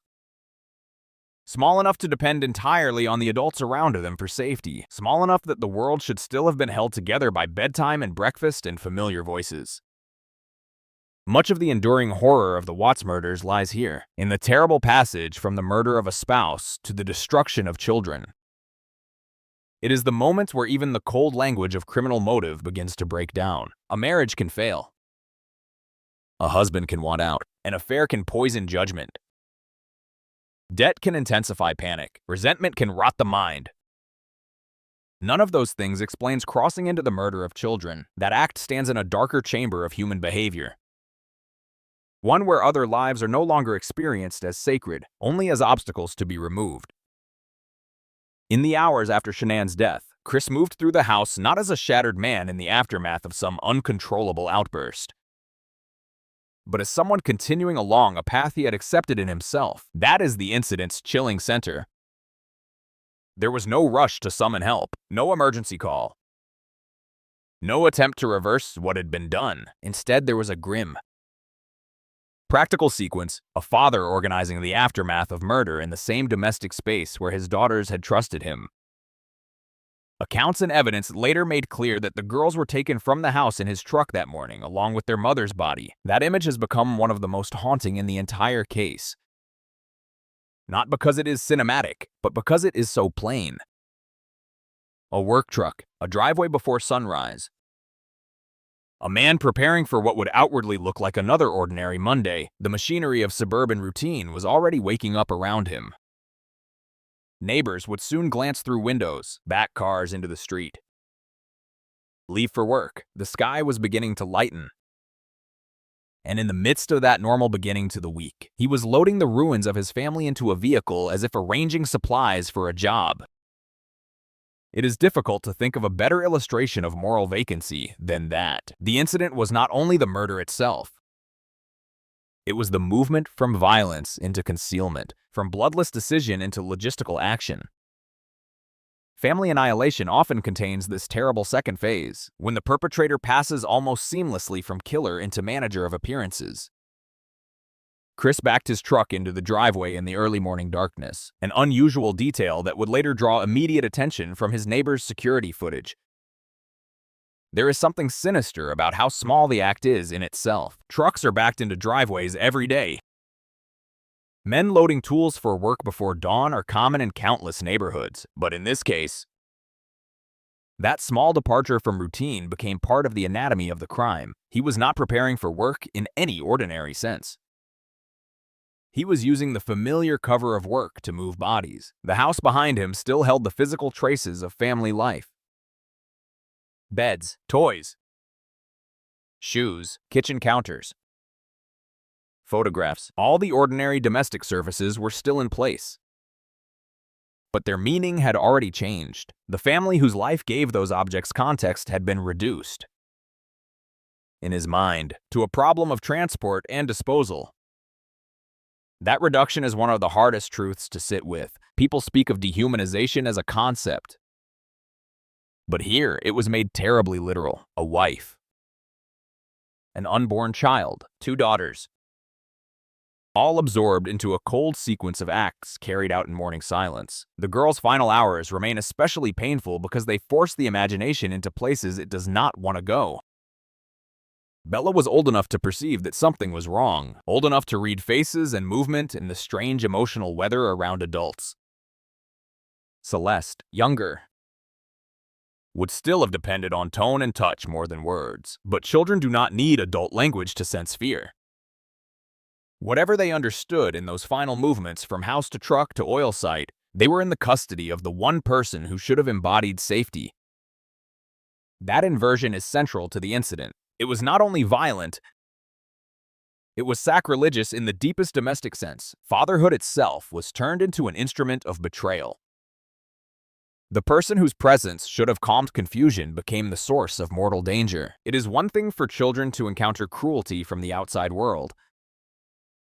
It is another for cruelty to arrive through the same hands that tucked them in, buckled them into car seats, and lifted them onto shoulders. That is why this case lodges so deeply in the mind. It violates not only the body, but the architecture of trust that makes childhood possible. After leaving the house, Chris drove to an Anadarko petroleum work site, a location tied to his job and therefore, in his distorted thinking, perhaps useful as a cover, or at least as a place where he could combine routine with concealment. The drive itself has acquired an almost unbearable symbolic weight. A man at the wheel before sunrise, the long quiet of the road, the wide Colorado land opening into industrial space, the ordinary sounds of a vehicle moving through morning. And inside that cab, not an accidental collision with horror, but its deliberate continuation. By the time he arrived, the incident had already become a full family eradication. There, away from the neighborhood, away from the bright surfaces of suburban life. He disposed of Shanann and the girls in a way so callous that even in a case full of betrayal, it stands apart for its cruelty. The landscape of the oil site is important because it reveals something about the psychological split he had embraced. Industrial, isolated, functional, stripped of domestic softness. It offered him a place where human intimacy could be mechanically erased. The wife whose body had once moved through that large family home, arranging meals and school days and doctor appointments and social posts and future plans, was now treated as an object to be hidden in rough ground. The daughters whose lives had filled the house with motion and noise and dependency were reduced to smaller, more terrible acts of concealment. There is no need to linger on those details in sensational terms. Their horror does not need embellishment. What matters is the moral meaning of what he chose to do. He did not simply kill in panic and abandon the scene. He carried the violence outward and completed it in a place selected for utility. That tells us something cold and essential about the incident. It was not the work of a man overwhelmed by one catastrophic second. It was the work of a man who kept going. By the time morning advanced and the rest of the world entered the day, the visible part of the performance began. This too belongs to the incident, because the crime did not end when the bodies were hidden. It continued in his attempt to occupy the role of worried husband and father, when Shanann's friend became alarmed that she could not reach her. When concern gathered quickly rather than slowly, the timeline of concealment began to collapse around him. He had likely imagined more room, more time, more ability to control the first narrative of disappearance. Instead, the ordinary bonds of female friendship and practical concern moved faster than he expected. That speed would become one of the few mercies in the case. Shanann was not left unmissed. Her absence made noise immediately. A doctor's appointment missed, messages unanswered. A friend who knew her patterns well enough to understand that something was off. Concern hardened into urgency. Police arrived. The house, which only hours earlier had absorbed the most intimate kind of violence, now had officers moving through it with body cameras recording the hollow shape of what was missing. Chris returned to meet them, already trying on the posture of bewildered concern. This, again, is part of the incident because it reveals the split between action and self-presentation that had fully taken hold in him, while investigators and friends looked for signs of where Shanann and the girls might have gone. He stood in the same spaces where he had last seen them alive and acted as though he were only another frightened observer. There is something almost primitive in the disgust that scene produces. Not because he was a good actor, he was not, but because the attempt itself feels like a second violation. It asks the world to cooperate in the erasure. It asks neighbors, friends, and law enforcement to temporarily join him inside the lie that this was a disappearance rather than a slaughter. He went on television that day and pleaded for them to come home. The sun was up by then.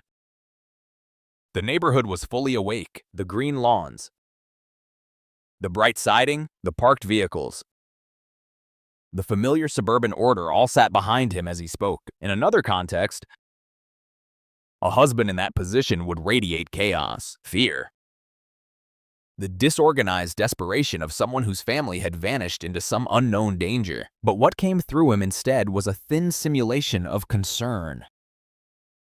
As if he understood the vocabulary of panic, but not its emotional source. That public moment matters because it closes the shape of the incident. Before dawn, the crime lived entirely inside private space. By afternoon, it had entered the national imagination as a mystery. And between those two realities stood Chris Watts, already trying to convert murder into narrative. Death into disappearance, annihilation into concern. The incident, then, is not one instant but a dreadful continuum. It begins with Shanann returning home in the early dark. Tired and pregnant, and still trying to hold her marriage inside the realm of truth. It passes through the intimate violence that ended her life in her own bedroom. It widens to include the daughters, whose dependence and trust should have made them untouchable.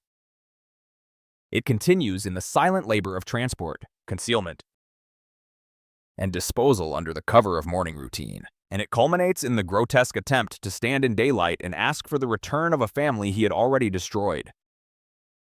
What makes this section of the story so difficult is not only the brutality of the acts, but the way ordinary time kept moving around them. Dawn arrived as always. Trucks drove to work. Neighbors woke up. Phones buzzed. Police knocked on doors. News cameras rolled.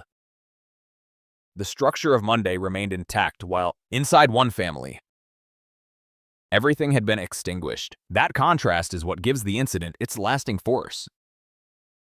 Horror did not announce itself with thunder. It moved through one dark house before sunrise and then stepped calmly into the day, wearing a familiar face, hoping routine itself might help hide what had been done. But routine was not enough. Friendship was faster.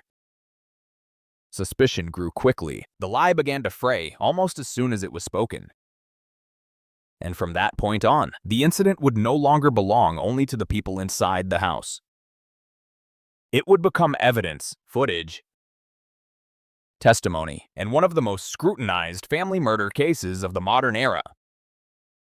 Yet beneath all that later scrutiny, the essential truth remains simple and devastating.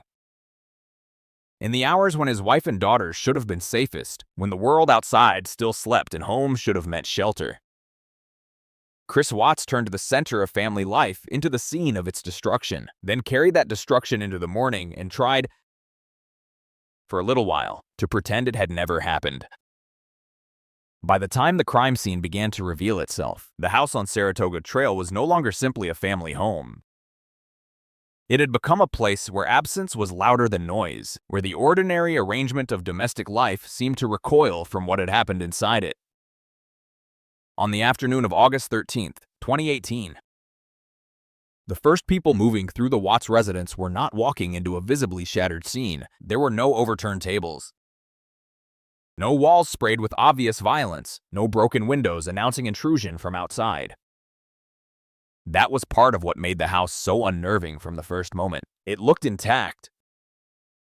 It looked lived in. It looked, at a glance, like the kind of place where a mother might be upstairs, changing clothes after a trip, where two little girls might be napping in their rooms, where a husband might stand in the driveway waiting for everyone to settle down after some argument or misunderstanding. But the deeper investigators, friends, and officers moved into the space, the more that intact appearance began to feel wrong in a way that was hard to name. The crime scene at this case did not scream at first. It withheld. It let the people inside it discover, object by object, that something essential had been interrupted. That kind of scene can be more disturbing than open chaos, because it suggests not a burst of wild violence from outside, but a private, contained rupture, one carried out by someone who belonged there.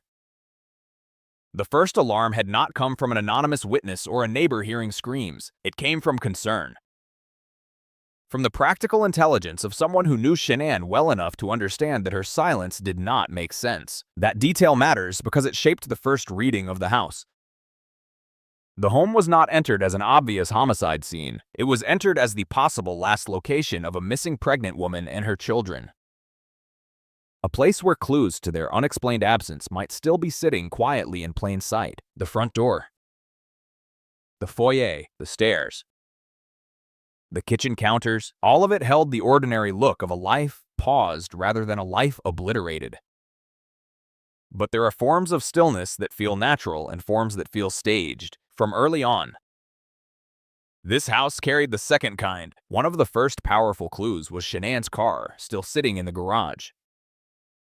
That simple fact cut directly against the idea of a voluntary disappearance. A pregnant woman with two small daughters does not typically leave without the vehicle that anchors daily life. The car was not some background object. It was a practical extension of motherhood itself. The means of doctor visits, errands, school runs, grocery trips, every small act of keeping children fed and moved through the week. Its presence in the garage suggested not departure, but interruption. The purse was there too. Another intimate clue that struck with force because it belonged to the pattern of female routine. Women with children who are stepping away intentionally, even briefly, do not leave their phones, keys, wallets, and bags behind without reason. These were not abstract signs. They were the small, practical anchors of ordinary life, still in place, while the person who used them had vanished. That contradiction darkened every room. The house itself bore subtle evidence of disruption. Not in the theatrical language of a ransacked crime scene, but in the quieter syntax of a life that had stopped mid-sentence. Shanann's shoes, the children's things. Medication. The simple domestic residue of the family's routines all remained where routine had put them. It is difficult to overstate how haunting such normality can become once the human beings attached to it are missing. A child's blanket is just fabric until the child is gone. A staircase is just architecture until you realize no small feet will come hurrying down it again. In the Watts home, the visual order of objects became its own indictment. Nothing looked packed. Nothing looked prepared for travel. Nothing suggested that a mother had gathered two little girls and gone out into the day willingly or even angrily. Instead, everything suggested incompletion. It was as though the house itself had been left waiting for a family that had every intention of coming back to it, because they never chose to leave at all. Another crucial clue came from the phone. Shanann's phone was discovered inside the house. Hidden not in some strange place, but still within the domestic environment where it belonged. In modern life, the phone is almost a second nervous system. To leave it behind is to sever oneself from the ordinary channels of communication. Navigation, coordination, and identity. For a woman who documented her life, communicated actively with friends, and was carrying a pregnancy already under medical observation, its presence inside the home did not read as forgetfulness. It read as impossibility. Investigators and those close to her did not need a blood trail to understand that this was wrong. The clues accumulating in the house were all practical, all intimate, all stubbornly inconsistent with the story of a spontaneous disappearance. There was also the matter of the beds and bedrooms, spaces that in a family case always hold emotional charge. Bedrooms preserve the last shape of a life before morning. They remember where bodies slept, where children dreamed, where arguments ended or failed to end, where exhaustion softened into night. In a homicide case, that same softness becomes unbearable, because the bed is no longer just a place of rest. It becomes a place to ask what happened when no one else was watching. In the Watts home, investigators would later focus on the master bedroom because the crime against Shanann had unfolded there, in the most intimate room in the house. Yet even before forensic analysis took over, the feel of that room mattered.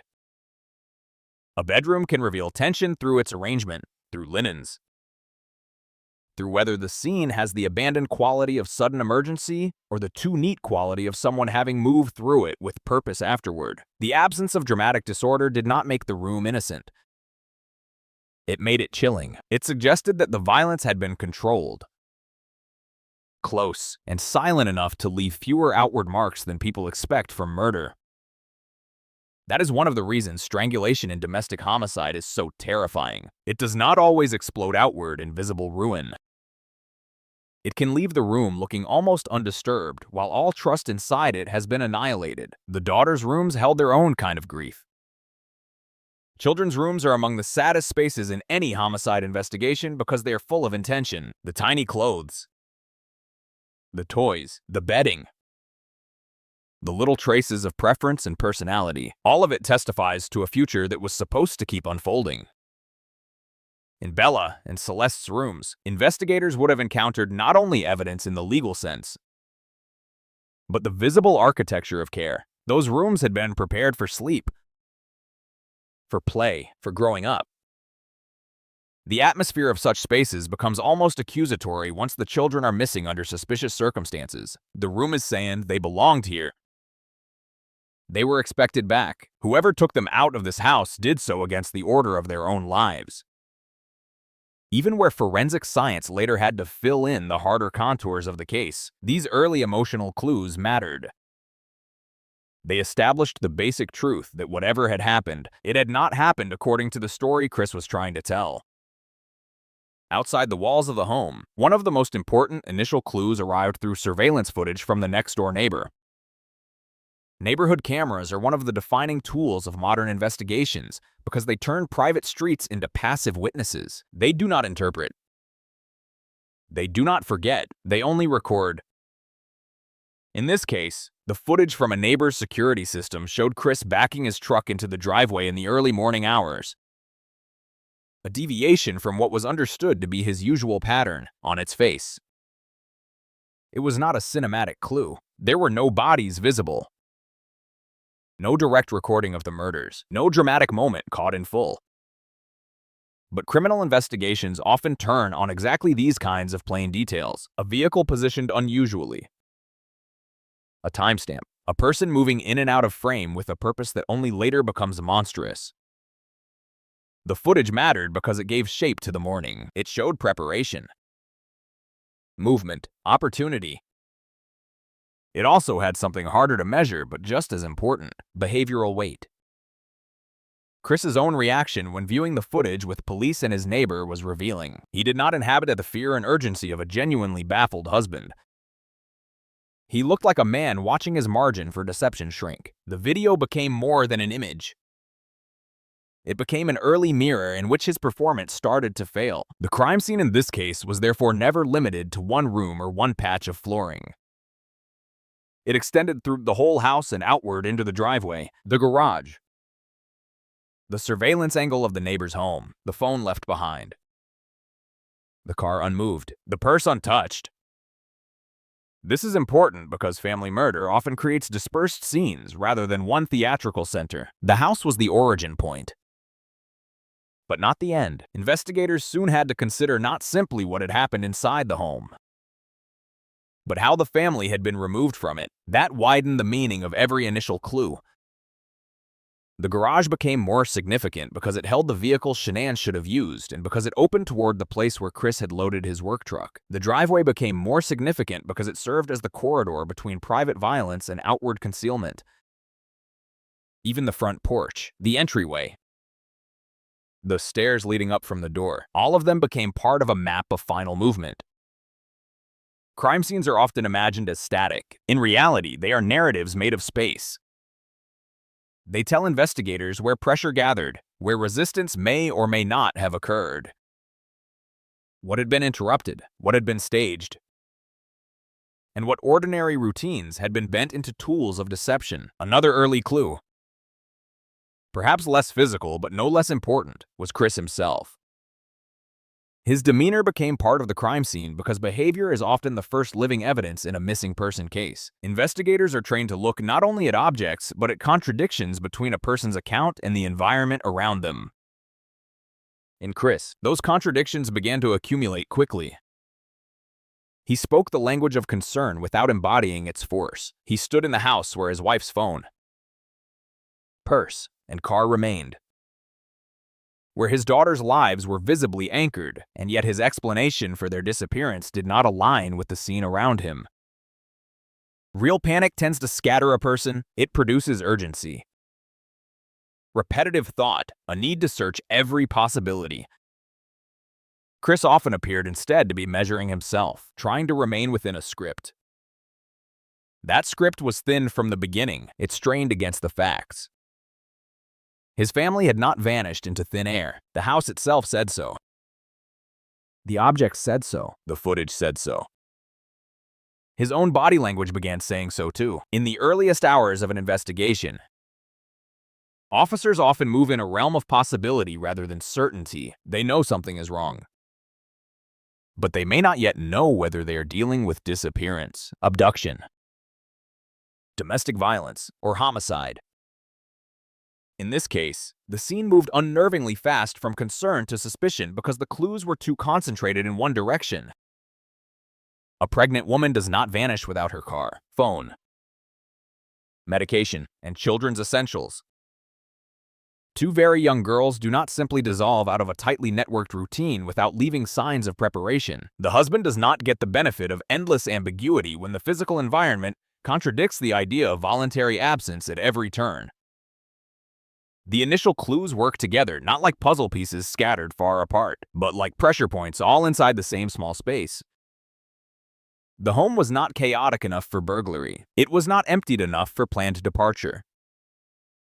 It was not neutral enough for an ordinary domestic misunderstanding. It was a sealed environment full of evidence that life had been interrupted from within. As the investigation deepened, forensic work would eventually sharpen what intuition and scene reading had already begun to reveal. But the initial phase matters because it shows how murder can announce itself even without spectacle. There was no need for extravagant blood evidence to understand that Shanann and the girls were in danger. The house itself was speaking in the blunt language of impossibility. It said she would not have left like this. It said the children would not have gone like this. It said whatever story came next had to account for the stubborn domestic facts still sitting in every room. And then there was the terrible elasticity of time in those first hours. A home full of clues is still a place of unbearable uncertainty when the missing are not yet found. Officers, friends, and neighbors were still standing in that horrible gap between what they feared and what they could prove. That gap gives the early crime scene its own emotional texture. Every unopened closet still carries hope. Every room entered might still conceal a simple explanation. Every minute without contact deepens dread in the Watts case. The initial clues stripped away innocent explanations quickly, but not quickly enough to spare anyone the torment of wondering what exactly had happened to Shanann, Bella, and Celeste. The house held the shape of them, but not their bodies. It preserved their routines, but not their voices. It felt occupied by evidence and emptied of life. That is one of the most haunting conditions a home can enter. It becomes a shell that still knows the family, even while that family has already been driven somewhere far darker. The initial clues at the crime scene were therefore both practical and symbolic. Practically, they undermined the false narrative of disappearance from the outset. Symbolically, they revealed the deeper truth of the case. This was not an intrusion from outside, but a betrayal born inside the architecture of family life. The house was not broken into, it was broken from within. The first clues did not point toward a stranger. They pointed toward the person who remained standing there, trying to borrow the house's silence in order to lie, and that is why part 5 of the story carries such force. The crime scene was not memorable because it was visually sensational. It was memorable because it was domestic, restrained, and full of contradiction. It looked like a home and felt like a void. It held all the objects of ordinary care and none of the people they belonged to. It preserved, in the most terrible way, the last intact image of a family life that had already been destroyed, from the garage to the bedrooms, from the untouched purse to the neighbor's camera, from the stillness of the stairway to the wrongness of Chris's calm. The clues gathered not as scattered mysteries, but as a single, tightening truth. Something catastrophic had happened in that house before the world woke up, and the house, in all its suburban normalcy, had already begun telling investigators exactly that.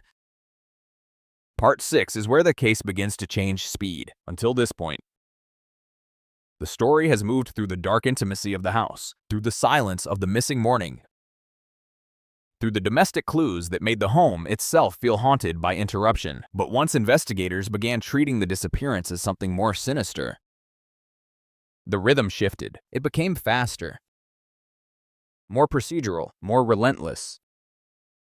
Doors opened and closed. Officers compared timelines. Friends revisited messages. Neighbors replayed footage.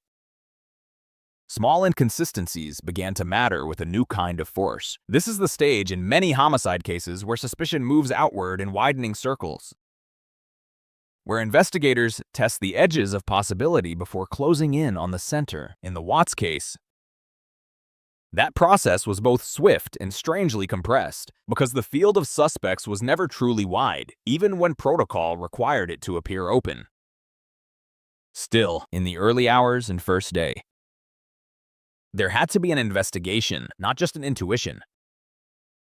People had to be considered, stories checked, movements traced, alternative explanations allowed just enough space to be ruled out. That is the nature of disciplined police work. Even when one person seems to radiate wrongness from the first interview, investigators still have to move through the structure of proof. The dead end in this section does not mean the case was ever genuinely confused for long. It means that the machinery of suspicion had to pass, however briefly, through the same landscape of uncertainty that shadows any family disappearance before the truth becomes undeniable. The first and most obvious public fiction was that Shanann had left the house, perhaps after an argument, perhaps distressed, perhaps taking the girls somewhere without telling anyone. This was the version of uncertainty Chris Watts seemed to hope would take root, or at least buy him time. It was not a full explanation so much as a vague cloud in which more convenient theories might bloom. Maybe she had gone to a friend's house. Maybe she needed space. Maybe she was upset enough to leave for a while. In another kind of case, such an opening might have bought hours or even days. Married people do storm out. Domestic conflict does sometimes produce temporary disappearances, but this theory started dying almost as soon as it was spoken. Shanann was pregnant. Her car was still in the garage. Her phone, purse, and other essentials were still in the home. A medical appointment had been missed. Friends who knew her routines understood that this was not normal. The fiction of voluntary absence had no practical legs. Every minute investigators spent entertaining it only sharpened the question of who benefited from it. There was also the more distant possibility, however unlikely, of abduction or intrusion. Police in the first stage of a missing persons case cannot instantly eliminate outside involvement, especially when children are missing too. They must at least consider whether someone came into the home, whether a stranger targeted the family, whether there was some outside threat hidden beneath the domestic surface. But the scene resisted that theory from the beginning. There were no signs of forced entry. No pattern of disorder suggested a chaotic removal by an outsider. The house did not look like a battlefield invaded from beyond its walls. It looked like a life interrupted from within. In a cruel way, the cleanliness of the scene narrowed suspicion faster than overt violence might have, because it suggested control, familiarity, and access. Whoever had done this, if someone had done something inside the home, knew how to move through it without causing the kind of broad disruption associated with stranger crime. And that reality kept pulling the investigation back toward the same unignorable figure standing in the driveway, speaking too carefully, trying too hard to seem bewildered. Even so, the investigation had to move through the motions of exploring multiple paths. That is part of what gives this section its tension.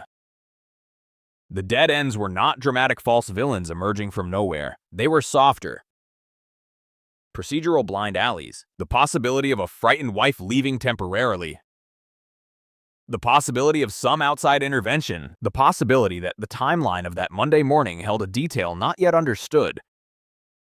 Detectives and officers looked at the people around Shanann, her social circle, her recent movements, her communications, the practical web of her life. Friends were contacted. Devices were examined. Investigators tried to understand whether she had told anyone she planned to go anywhere, whether there had been a sudden decision, a hidden conflict, a secret departure. But the more they looked, the more the dead ends collapsed. Shanann's life was not arranged around secrecy. She was visible, communicative, connected. Her digital footprint was rich, and her friendships were active enough that silence itself became evidence. A woman who posted, messaged, planned, and mothered in public patterns does not evaporate cleanly. Her absence tears against the network of people who expect to hear from her. That network became one of the earliest forces pushing the investigation out of ambiguity. The friends in this case mattered profoundly. In many family murders, the perpetrator benefits from the victim's isolation. Here, Shanann was not isolated. She was embedded in the living circle of people who understood her habits well enough to know, almost immediately, that something was terribly wrong. That changed the structure of the investigation. It didn't allow the husband the luxury of a long narrative buildup. The clock began running against him almost at once. One friend in particular, by noticing missed appointments and unanswered messages, acted with the kind of practical urgency that often makes the difference between a cold case and a rapidly collapsing lie. That urgency kept the case from spending too much time in the swamp of uncertain possibilities. Still, from an investigative standpoint, everyone close to Shanann had to be considered, not because they were truly plausible in a deep sense, but because homicide work requires it. Friends, family members, acquaintances, anyone with recent contact can temporarily enter the outer ring of scrutiny. Relationships get examined. Tensions get mapped. Statements are compared. This is the phase where ordinary human connection becomes evidentiary. Who spoke to her last? Who noticed a change? Who knew about the strain in the marriage? Who knew what she feared? And crucially, who had the means, motive, and opportunity to turn those fears into something final? The answer, increasingly, did not point outward. It pointed inward, toward the home, toward the marriage, toward the husband. One of the most powerful engines driving the investigation was the enormous digital record surrounding the Watts family. In older cases, detectives often had to reconstruct marriages from witness memory and scattered documents. In this case, modern life had been preserving emotional evidence in real time. Text messages, Facebook posts, photographs, videos, location data, phone records. All of it created a dense map of the family's visible life. That abundance of material did not create confusion so much as it exposed contradiction. Shanann's communications showed a woman deeply worried about her marriage, trying to understand Chris's distance, trying to repair what felt increasingly unstable.